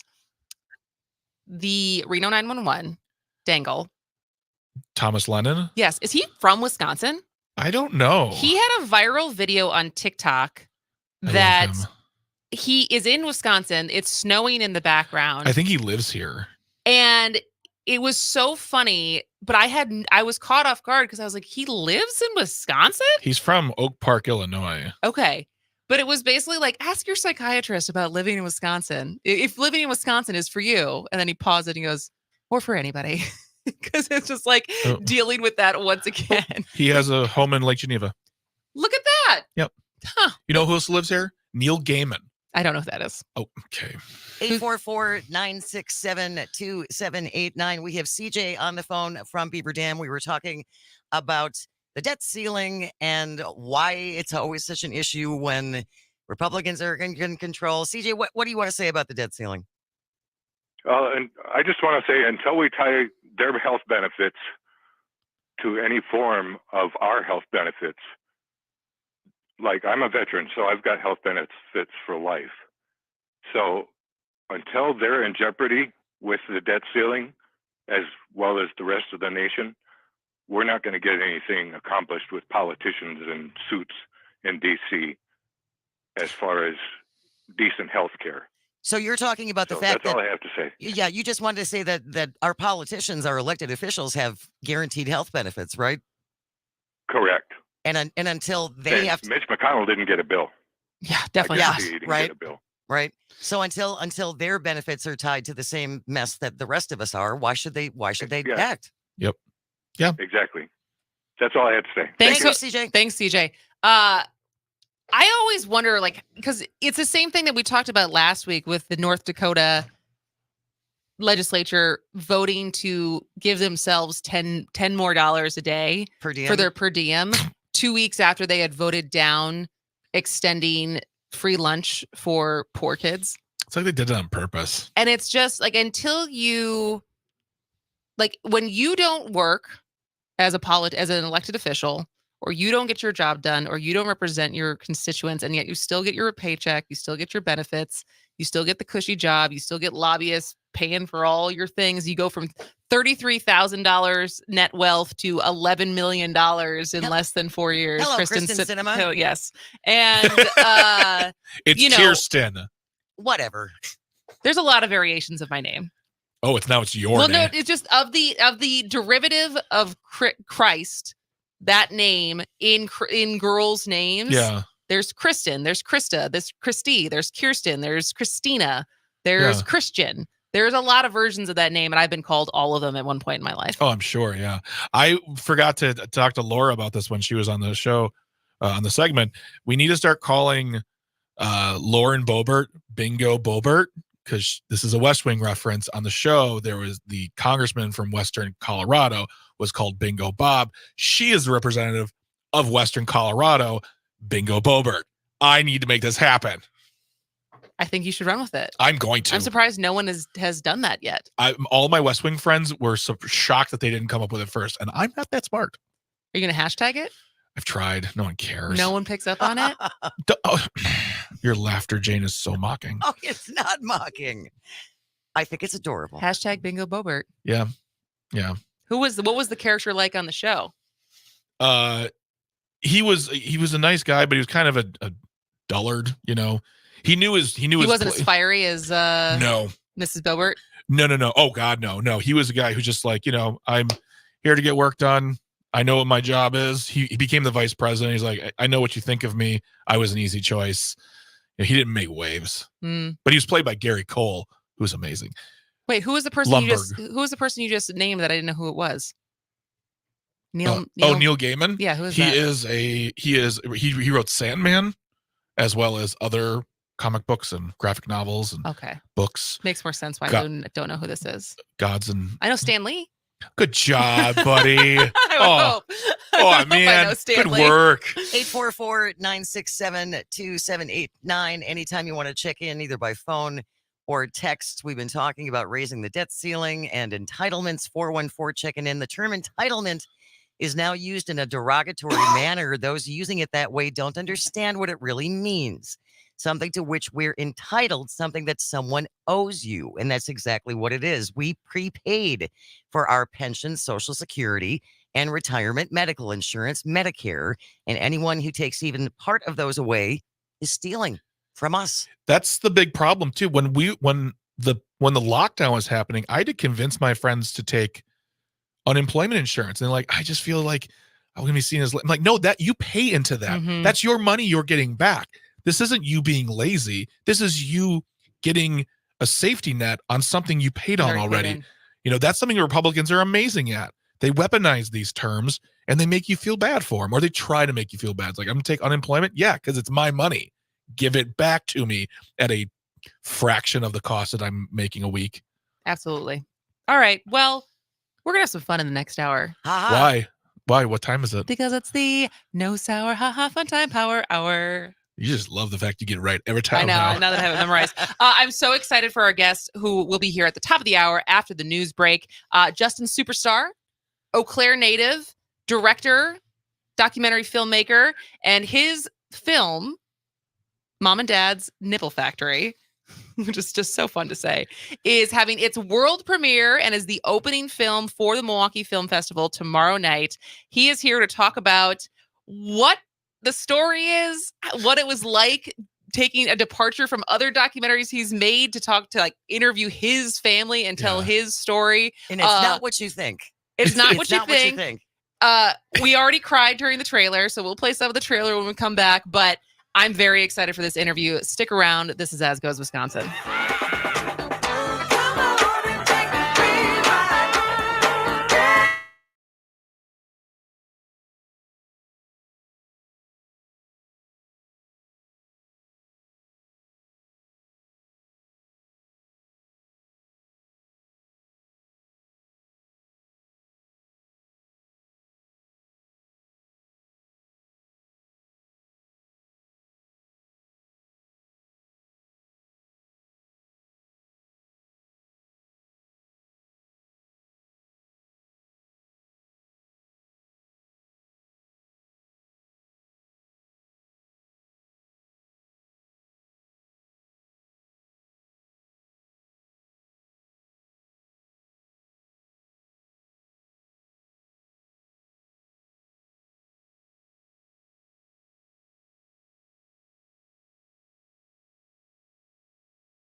waukradio.com.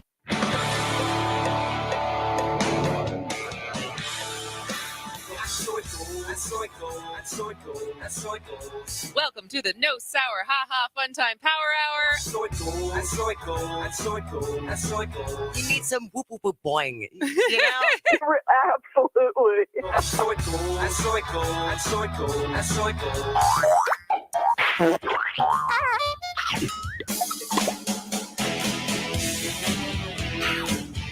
Moving Wisconsin forward, one joke at a time. This is Kristin Bry with As Goes Wisconsin. Yada, yada, yada. Hello, Wisconsin! Mom and Dad's Nipple Factory. Who knew that nipple was such a fun word to say, but it is. And we heard about this film a little bit last week when we talked to Christopher Pollard, who is from the Milwaukee Film Festival, and he told us, and it was funny because I had actually been emailing with Mom and Dad's Nipple Factory director and one of the producers that day. But Christopher said it was the opening night film for the film festival, which starts tomorrow.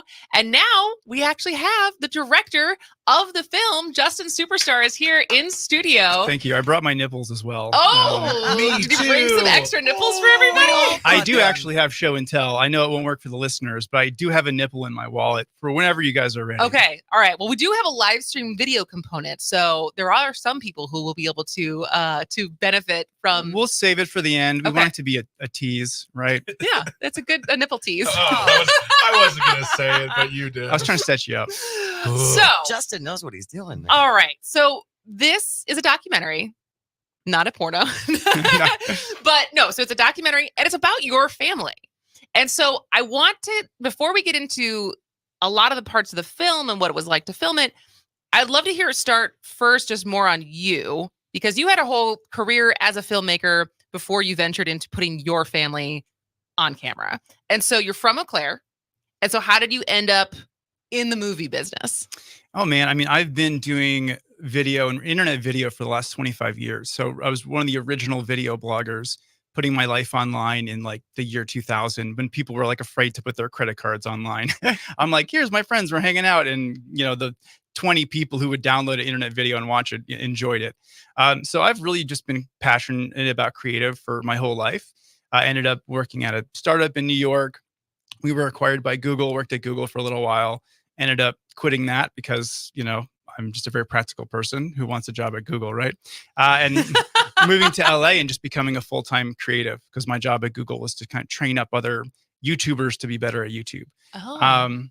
And so this is actually my second feature doc, but I've done tons of branded content and really created all types of things from A to Z.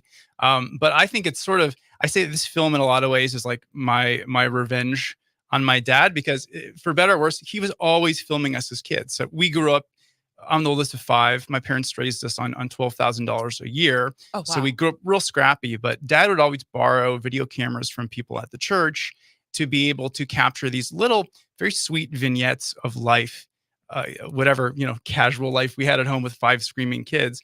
But it became this incredible resource as I made this film to look back through the years of our family life and really enrich the story we're trying to tell with the film itself. So I started with this as a short, and then it wasn't until my dad sat down. I didn't think he was even going to talk to me because this man is extremely shy.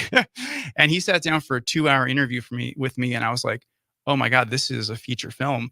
And that was back in 2018. And then the journey was off from there. So let's back up. So you made one other feature doc. Then this wasn't kind of in your back pocket, or was it? As far as like, I have this story about my family and I know it's going to make a good movie, but like, or when did that light bulb kind of happen? It's been 8 years I've been working on this. Okay. So quite a while. And really the discovery of this business for my siblings wasn't really probably until like 2012, 2013. And it still was a thing that the not business a lot being of us, your family's, your parents' my business. parents' nipple factory, nipple business. Yeah, it wasn't until that. And it was always this thing where I don't know what it is. I feel like it was easier for me to like say, let's make a short documentary about this than it was for me just to ask. Sometimes you need like an excuse, right? So like the documentary was really a vessel initially for me just as a curious person to get access to the nipple laboratory, which is not as fancy as it sounds. It's literally my sister's old bedroom in the house we grew up in. to get access and discover more about this really kind of quirky, unexpected venture from my parents. And yeah, it was around 2015 I started filming what I thought would be a short, and really struggling with like, what's the core of this story? And it wasn't until I honed in on this really being it's not a story about a business. It's my parents' love story. It's a story about becoming whole again.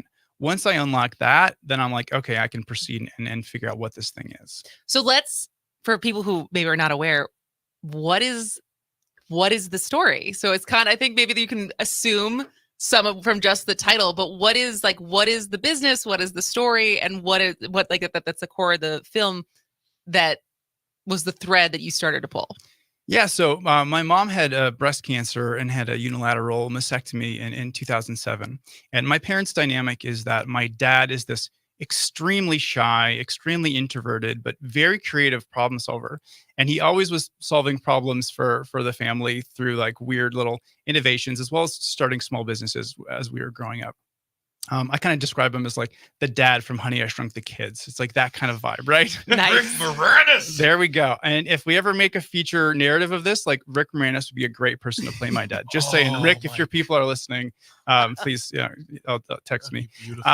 So yeah, after my mom, and my parents are deeply conservative Christian. I don't think my dad ever said the word nipple to us growing up, right? It's a little bit of sense of, especially in America, in propriety there and privacy, whatnot. So my mom had her reconstruction. And one thing that was pretty shocking to me to learn, cancer, of course, it affects so many people. And for better or worse, it's a major industry. And so many elements of the treatment and even breast reconstruction is sorted out. But there's the cosmetic side of it, where it's like, okay, you have the rebuilt breast mound area. And then with unilateral, you still have your original. And so you have tattoos, but they're two-dimensional. There's no texture there. And there were a lot of other options for prosthetics, but they wouldn't match your original one. And so you'd always have this feeling of asymmetry or incompleteness. And this was something where my mom is like the woman of my dad's dreams. Like their relationship is just so beautiful. And they're such extreme opposites, because my mom is loves people, this major extrovert, just like always wants to be out doing stuff. And my dad's like, let's just stay inside and, not do anything. And so it's this beautiful dynamic. And so when my dad saw how she felt, he really took it upon himself, because nothing else, especially in 2007, 2008, there was nothing on the market that was good enough for the woman of his dreams. And so this led to kind of them being challenged by their plastic surgeon, like, hey, there's nothing else out there. And my dad's like, can I try to figure it out? The plastic surgeon was like, okay. So sure, go ahead. Yeah, sure. Go for ahead. it. And, random guy from Eau Claire, Wisconsin, figure out this thing that affects, thousands, millions of women around the world. So he took over my sister's old bedroom in the house we grew up in and learned molding, color matching.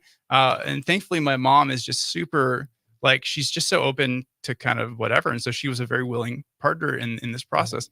It's in the film, but the first person my dad went to was actually our local small town dentist, because he's like, well, you take impressions of teeth. Can you make impressions of other body parts?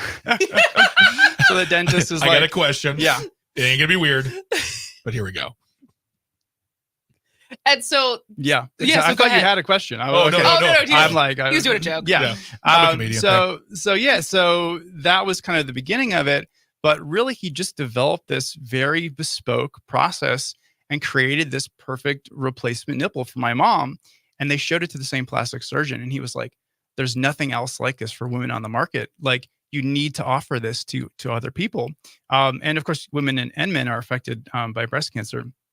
And so they turned it into, and like I said, my dad has been an entrepreneur his whole life with very small, little, never wants to go into debt. He never wants to have a big, little businesses throughout his life. So this wasn't really new in terms of a business sense. But now they turned it into this literal mom and pop business. Mom does customer service because she loves people. Dad is in the nipple laboratory, figuring out the next innovation for nipples. And they've made over 5,000 nipples for women around the world who've suffered this similar thing. And that was completely out of the blue for us kids.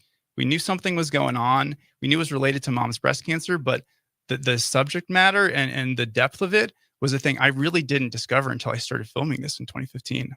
That is wild. We're talking to Justin Superstar, who is the director of his own family's story, Mom and Dad's Nipple Factory, which is having its world premiere tomorrow night at the Milwaukee Film Festival, which is the opening film for the festival. And do we have time to play a little bit of the clip? The phone rang and it was a doctor telling me the results came back cancer and you'll have to have surgery within the next couple of weeks. It does feel strange, even after I had my breast reconstruction, to look in the mirror and just see one nipple. It was just a constant reminder of what cancer had taken from us. There is no good way to reconstruct the nipple. And I said, well, can I figure this out? There was just all of these like swatches and swabs. It was like very clear he just like didn't want us in there. Brian's personality is one not to accept the status quo. The doctor saw that and was pretty impressed. He was amazed. Wow! There's clearly a need out there. And they jumped into it. A lot of us don't know as much about this business as we should. Because your mom and dad, when I look in the mirror, I don't say, you've had cancer. He's changed my life that much. Because so many people need this. And I'm truly grateful to you. This is a part of their love story. It's a big part of their life. It's not an easy question to respond to when people say, so what kind of work do you do? Brian pretty much avoids it. I avoid it. He really does. It's a shame I made a feature film about it. I know, right? And so we have to go to a break, but when we come back, I want to talk more about like what, as you know, you were a working filmmaker and how different it was to interview your family and how personal it was. And like, did anything, like what surprised you along the way? So we'll talk about that when we come back. Our guest is Justin Superstar, who is the director of Mom and Dad's Nipple Factory, a documentary that will have its world premiere tomorrow night at Milwaukee Film Festival. We will put all of the links to it in our show notes, especially that trailer. If you want to cry, like Jane and I, and now Greg already have. All right, we'll take a break and be right back. For the future and our goals inside. We know we don't get depressed. Here's what we call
Guess you wonder where I've been.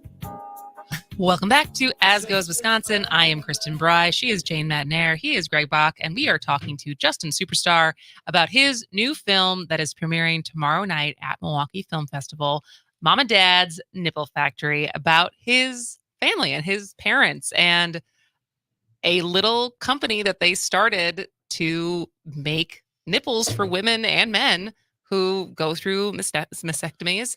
And I got to see, well, Jane will have to show you afterwards. We got to see the sample nipple, and it Looks real. It looks real. It does look real. And so I guess I'm really interested as a filmmaker how this was to, like, especially because I've never made a documentary. I've wanted to, but as far as sometimes being the documentarian is being the objective storyteller, not always, but often. And this is something that I'm sure it's inextricable from your family and your life and your love. And so what was it like to actually interview your family and like ask questions that maybe were uncomfortable, or like, so what was the process like for you? It really was. And I think, like I said earlier, it was easier for me to make a documentary about this in some ways than just ask, like, then just tell me, Dad and Mom, why you're doing this. So in a lot of ways, I think it was similar to like a type of therapy, because when you put on that documentary filmmaker hat, there are so many questions and things you take for granted as the child of someone. Oh, I know how they met, or I know this or that, but I'm going to ask it again for the film. And there are questions like that where I thought I knew the answer and I got something totally different from them. And just to be able to have those deep conversations, like I was someone where living in Los Angeles for almost a decade, living in New York City before that, I would go home maybe once or twice a year. And you don't really have those deep conversations after a certain point, certainly when you're growing up. So this was almost this forced way of very intentionally asking these deep questions of my parents. And for everyone, I think parents are these godlike figures when you're a kid. And then there's a point where you're like, oh, my parents are human. Oh, that's weird. Well, I'm going to college and I've got other things to do. And so this was a great way to come back and reconnect. And like I said, the film really is about becoming whole again. My mom becoming whole again, all the women and people that have gone through this to feel whole again. And in the same way, for the family to become whole again, because I had moved just 3 years ago, I moved back to Minneapolis to be closer to my parents. Really, I think a major part of that was being able to really connect with them and come back more and more often, because your parents are a non-renewable resource. If there's stuff that you want to ask them and you never do, there's a point you're never going to get an answer. And so I'm editing, like I said, my dad was always filming our lives. I'm editing 30, 40 years of these sweet home videos of our family. And I'm seeing, here's my mom when she's 30 and here's when she's 40. And I'm scrubbing on the timeline and here she's, 50 and 60. And it just felt like those grains of sand slipping through my fingers even faster. And I'm like, I don't want to miss this, right? And so that was making this film was a major impetus for me to move back to the Midwest just to be closer. And now I can like drive to Eau Claire and have lunch with Dad. Yeah. And we can talk about SpaceX or whatever he wants to talk and have that relationship that would have been a flight, a checked bag, of this, or that. Yeah. And it just is like, it's, I think 25-year-old Justin would be like, 40-year-old Justin is lame, but it really does matter more as you get older. And I think that's another theme here that should hopefully resonate with a lot of people. Justin, you totally need to encourage your father to build a rocket. You absolutely need to do that. A nipple rocket can be done. He may have the tools. Oh, yes, indeed. A nipple rocket. Something we were talking about on the break is you said the importance of this work your parents are doing now is less about money and more about connection to people. And you said specifically the word ministry. Can you talk more about that, please? Yeah, that and I'm sure my parents don't. I mean, they make like $10,000 a year on this. This is something where their idea of like, we gave them like $50 to go out to dinner. It took them like 2 months to spend it because their treat is like they go get $1 egg rolls at the place that they like downtown Eau Claire. And so they're extremely frugal. I love your parents so much. And I think that for them, like this is, my dad doesn't want employees. He doesn't want this business to blow up and be this thing, because that would be a stressor for him. And he's very, he tries to keep things very simple. And so really it's like, this is a ministry. My mom puts a little tract in every one that they send out. It really, and it helps her connect with other people. And for them, it's just this really special, unique way that they can work together in their golden years and be able to really have this thing that is meaningful to them and meaningful to a small other group of people, their customers. And that's the core of it. It's not, people have, we're having a call when early on we're trying to raise money, and someone was like, we can do a bit where your dad goes to China with a suitcase full of nipples and tries to like build the business bigger. I'm like, my dad would disown me if I suggested that. Like, this is not an advertisement for their business. This is their love story. And the business is just a vehicle for that. Well, we only have a minute left, but do you know, is it sold out tomorrow night? I don't think so. Okay. So there is availability. So if you would like to go see this in the Oriental Theater for the Milwaukee Film Fest kickoff, you can go see it tomorrow. If you're watching the live stream, you can see the nipple. I'll screenshot that and tweet it out later. Justin, I can't wait to see this. I feel like might have to try to sneak in there tomorrow night. Mom and Dad's Nipple Factory. Is there a website? Yes, nipplefactoryfilm.com. Perfect. Please get the spelling right. Yeah, or Nip Factory Film on most socials, just a little shorter. Thank you so much for spending time with us. This is such a heartwarming story, and I can't wait to see how the film does and how many people it impacts. I appreciate you guys so much. And it's a little story, but it's a big story, and I really hope people come out to support this film. Absolutely. All right, well, we're going to take a quick break. Stay with us. This is As Goes Wisconsin.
What company has made the biggest change in the convenience of your life? 844-967-2789.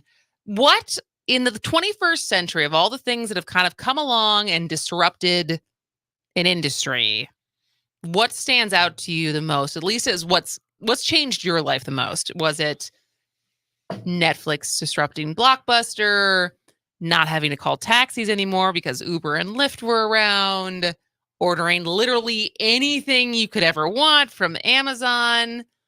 What was it? 844-967-2789. And I bring this up because Netflix has announced they're ending their mail-in DVD service after 25 years this September. And I think a lot of people went, "Oh, they're still doing that?" But for some people, that's their lifeline to films. To films, yeah. I saw one tweet where someone posted like a picture of a DVD. I don't remember what the DVD was. It said, "You can have it when you pry for my cold dead hand." And that is a good point. I mean, I remember though the mail-in service. Like we used that. I remember being confused by it because coming up in a world of Blockbuster, a place where I worked, you did. Whatever. No, that's a compliment. I'm just saying, of course, you fit the stereotype. The tone didn't feel like it, but no, that world of like, you rent, you watch, you return. If you don't, rewind. Exactly. So this idea of like, wait, so what do you mean? You like order a DVD and you just keep it for a month? Yeah. That doesn't make any sense. Like it just, that first couple of times, like, oh, okay, now I get it. But it was such a huge idea. This thought of, hey, you can have the great outdoors for 3 months if you want. Watch it. Don't watch it. I don't care. Because at Blockbuster, you had 3 days or was it 2 days? 2 days for new, 5 days for old. Yeah. And then you just accrue those fees. Yep. If they were late. Yep. And then all of a sudden, yeah, it was revolutionary to be able to hold on to it. I mean, you were paying for it because you had it, but you could either swap out as much as you wanted or keep it and watch it over and over again. And that old story of like Netflix came to Blockbuster and says, "Hey, we got this great idea," and Blockbuster goes, "Yeah, right. Kick rocks, fellas." Yeah. And whoop, whoop, whoop. And is there still one Blockbuster? They made that documentary recently. It did close. It did close. They made a TV show on Netflix about it. Oh my gosh. And it got canceled. And what's funny is when you watch the episodes, they're like, this show's on Netflix. We got to keep this Blockbuster open because places like Amazon can't close us. I'm like, say the other company. But they won't. Why? Because it's Netflix. Oh, because Netflix did the show. Exactly. Yeah. Oh, and so I guess because it got me thinking of what are some of the other, because like that I remember specifically feeling, and then obviously from going from, oh, we don't have to go to the Blockbuster anymore. We could just get, but then there was overlap for a little while because I remember we also would have, because I was in college, and I remember it's distinctly, it was like a boyfriend that I had, and we would, if we couldn't find the thing that we were going to get mailed in, then we still went to Blockbuster. And so I feel like the real dagger was streaming for Blockbuster. Yeah. I mean, because mail-in, so they didn't always have what you needed at first, and sometimes it was out. So you'd still have the opportunity to just like, oh, walk up and down the aisles of Blockbuster. That still feels very different of doing that IRL than like clicking through, even though it was on your TV or your website, of just being like, what's available? And it feels very different than actually getting to touch and see and walk through a Blockbuster. But even like when you got to the streaming portion of Netflix, and if you still had your DVD system or DVD package, that sense of inconvenience you'd feel when you'd go on Netflix and be like, oh, I'm going to watch this on streaming. It's only available on DVD. You mean I have to go to my website and get and wait? Because it just cut the convenience lower and lower and lower to the point where like nowadays people are like, well, I got to wait 3 days for something from Prime. Yeah. what is that? What is that? I can't just have it immediately. Yeah. Like I just Googled, where is the Great Outdoors streaming? And then 2 minutes later, I'm watching it. Why is there Throwback. not a Prime shoot in my house? Exactly. So, but that it got me thinking of like, what are some of the other services, products, companies of the last 20 plus years that has just changed how we do things and have some nostalgia around it? Like, oh yeah, remember that was cute. Like I think about how Kodak, like growing up and getting films, like canisters of film developed. Yeah. And you had no idea. Like we were going, I was one of the reasons I was in California was we were at a baby shower and for one of my college friends, and we were at her mom's house, the house she grew up in, and they pulled out baby albums. Yeah. And it was funny because there were so many bad pictures of Brie. Like she was like a 10-pound baby. But it was funny because someone made the point. They're like, you didn't know what picture you got. Right? Like in the snap and shoot camera of 80s, 90s, even 2000s, you couldn't, until the digital camera came, let alone your phone, you couldn't be like, oh, how was that picture? Oh, let's take another one. Yeah. Like you did the whole thing with your mom for Christmas cards where you took the same picture 50 times to make sure that there was a good one in Oh yeah. And if you were taking a picture of a large family, you'd have to deal with 2 to 5 people blinking. Oh yeah. You're like, no, this is what's happening. This is our memory. And so then you just have like an entire canister of film that's the exact same picture if it was for holidays. But then like every picture, I remember trying to organize my mom's photos once, and it was every picture has like 6 copies because then she would get doubles of each picture. And so the amount of just mediocre to bad photos that we have, but it's also like, oh, do we throw them away? Like, what do you do with them? The heartbreak.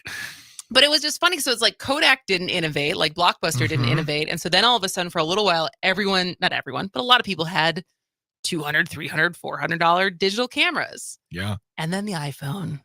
I would say. Because do you see anyone carry around a camera anymore? If it's not a DSLR. No, I have not. I think in the past year, I've seen one person whip out a digital camera and I was like, that's adorable. That's absolutely adorable because that's wires. I just, no. It's not even a point now. The cameras on phones, I mean, I would even say even your inferior iPhone is gotten better. It's so great that like, why bother? Yeah. Why bother? 844-967-2789. What has been a development in the last 20 years that's really changed your life? Karina is on the phone. Thanks for joining us, Karina. What do you want to say? For me, it would be GPS. Oh my God.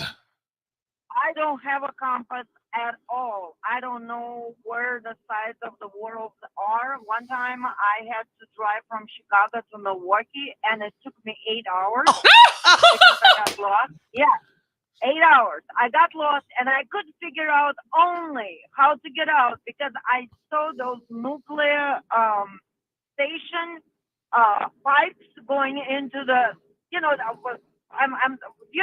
which one I'm talking about. We have not the nuclear station. So, and I was able to go back, Oshkosh, I think. And I was able to go back on the highway to get to Milwaukee. But it took me 8 hours. Karina, next time, just stay along the lakeshore. Yeah. And go north. Thank you so much for checking in. Karina makes a good point because do you remember MapQuest? I was just thinking printing them out.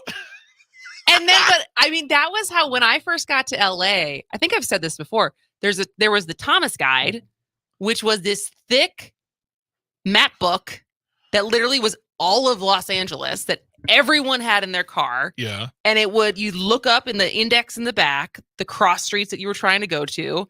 And then you'd figure out like, I have to take the 101 to the 405, and that was like when I first got out there, how I was finding like getting to my auditions. And then MapQuest was the thing.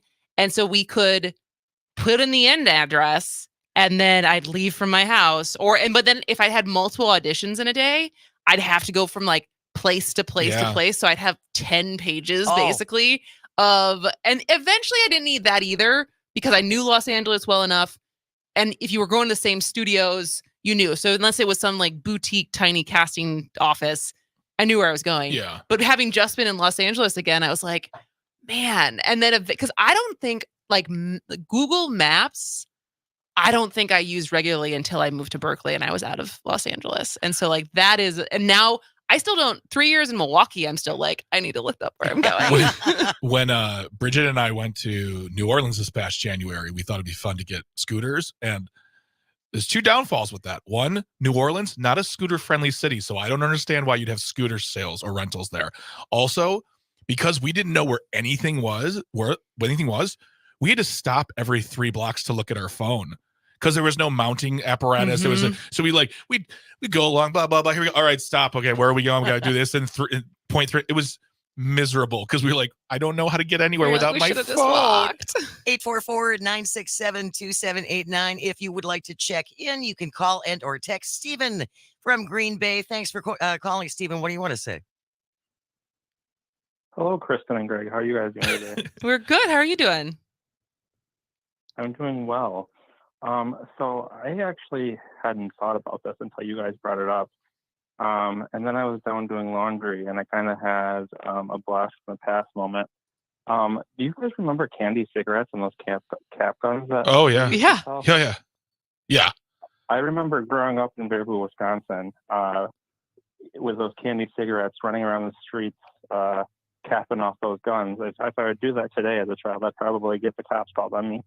But that is something I remembered vividly as a kid. And I also want to point out about the phone camera thing. I actually worked in the cell phone business. I worked for US Cellular. I actually sold phones for that company. And one of the things that I was told to do by my boss on my marketing pitch when I was trying to sell someone a phone is to tell them how much the camera and the phone was worth. Mm-hmm. And some of those cameras are worth $700, $800, $900 if you were to buy them in camera form on a smartphone.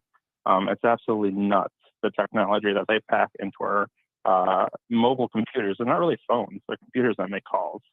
That's what we're carrying around in our pocket. Yeah, absolutely.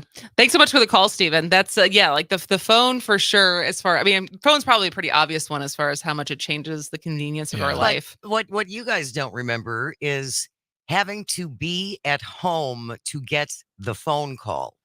Jane, I ain't that much younger than you. I remember that too. I had a corded phone landline, baby. You did? Okay. Oh, yeah. Because again, I think a lot of people, that's why I get so frustrated when I see people in the car with their phones, because back in the olden days, you actually had to be at a place in order to get the call or make the call, and we all lived. And everyone lived to tell And about everyone it. lived. Yeah. It was amazing. What's when phones were connected to wires, people were free or something like that?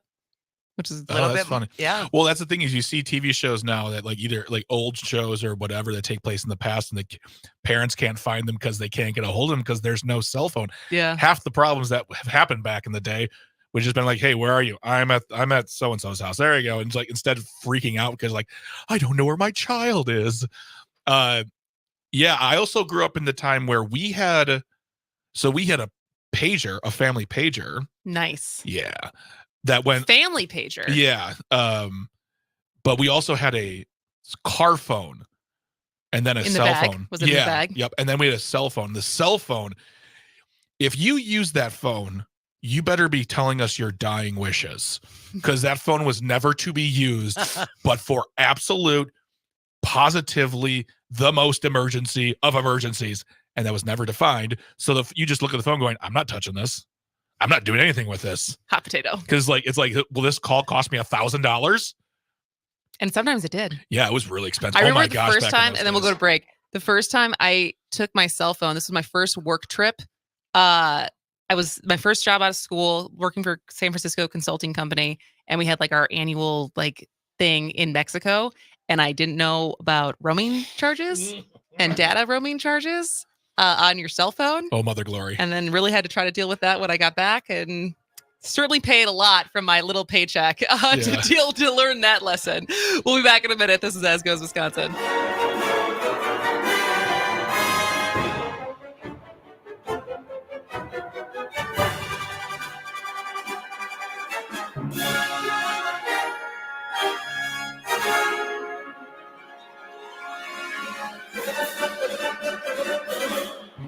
If you're living with chronic pain and have yet to find relief, Select Pain Care of Milwaukee may be able to help. Select Pain Care specializes in helping those that have had their pain for more than 6 months and have tried 3 or more healthcare providers with minimal relief. Find out if Select Pain Care can help you. Call 414-939-5045. That's 414-939-5045. Or log on at selectpaincare.com. Direct from the Dairy State.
That I've been happy since you decided to go. Oh, I need you so. I'm hurt and I want you to know. Welcome back to As Goes Wisconsin. I am Kristin Bry. She is Jane Madnair. He is Greg Bach. And this show flew by. It really did. First show back after a week, just easy. Easy peasy. Pew pew. Easy squeeze. No, I ruined that one. Easy peasy lemon squeezy. That's what we're looking for. Sorry. But Mr. Greg Bach, who is going to be at the Laughing Tap this weekend? Oh, what a topical question. It is going to be Gwen LaRocca, Chicago comic. Has been featured on Entre Nos on HBO and is very, very funny.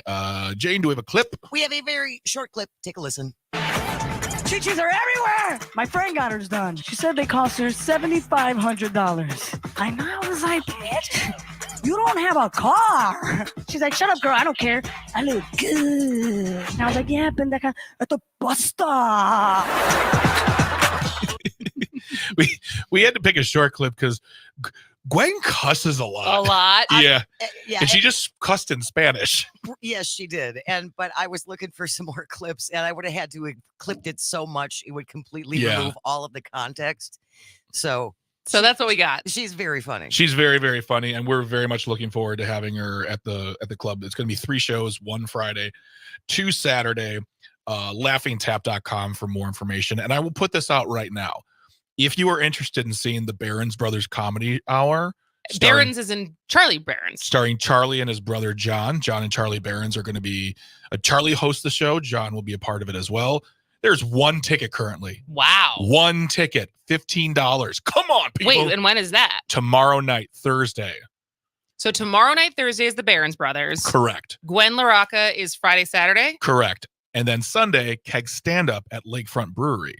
It's a busy weekend. It's a very busy weekend. Like last weekend was 6 shows. This is going to be 5 shows. But hey, we're putting on comedy. We're having fun. But Gwen LaRocca at the Laughing Tap this weekend. 3 shows. It'll be super duper fun. And we will put the actual clip on the show notes because we have no FCC regulations there. Exactly. Heck yeah. Exactly. And do not forget, tickets are $20. There are no drink minimums.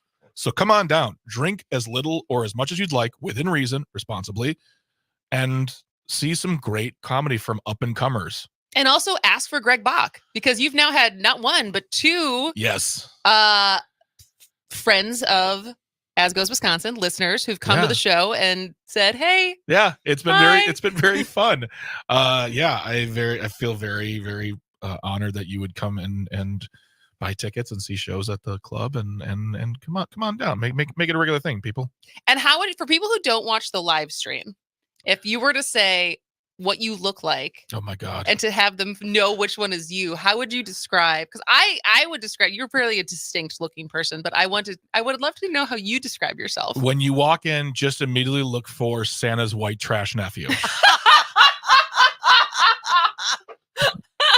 He was full of promise in his 20s, slowly sliding down that hill of mediocrity into a pit of ginger beer and despair.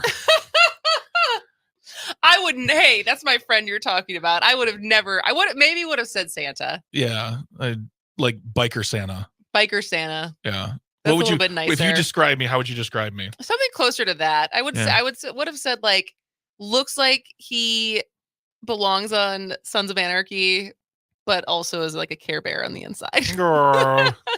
I'm Biker Bear. Biker Bear. Love it. That's perfect. So you say more about the Charlie Barron's, because that's going to be a recurring show. Yeah, it's going to be a monthly show. I think we've settled on third Thursday of the month. So the next one, I believe, is going to be on the 20th of May or whatever that date is. We'll announce that immediately after tomorrow, and tickets will go on sale immediately. Well, but this is Charlie wanting to do some stand-up, trying to work on some new stuff. He's hosting the show, and then he's bringing along, and John and he are booking the show accordingly with the comedians they want to see on stage. So this week will be John, and I'm blanking on, it's gonna be Ton Johnson, John back from Chicago. Well, for the moment, yeah, I'm still not talking about moving. I'm very upset about that. But he's gonna basically have his regulars. Okay. So the people who regularly open for him are gonna be opening this show or doing this show with Mr. Michael Rofo, I believe is his name, headlining the show, if you will. So Charlie hosts, get the new material out there to the world and having a good time. And this is just, so if you got tickets already, if you're interested in getting that ticket, this is not his regular show he does in theaters. This is a strictly stand-up show, very fun, laid back, working on stuff, but still come out and see it. It's going to be a great time. And you're going to have a blast, and you're going to be in a great little room.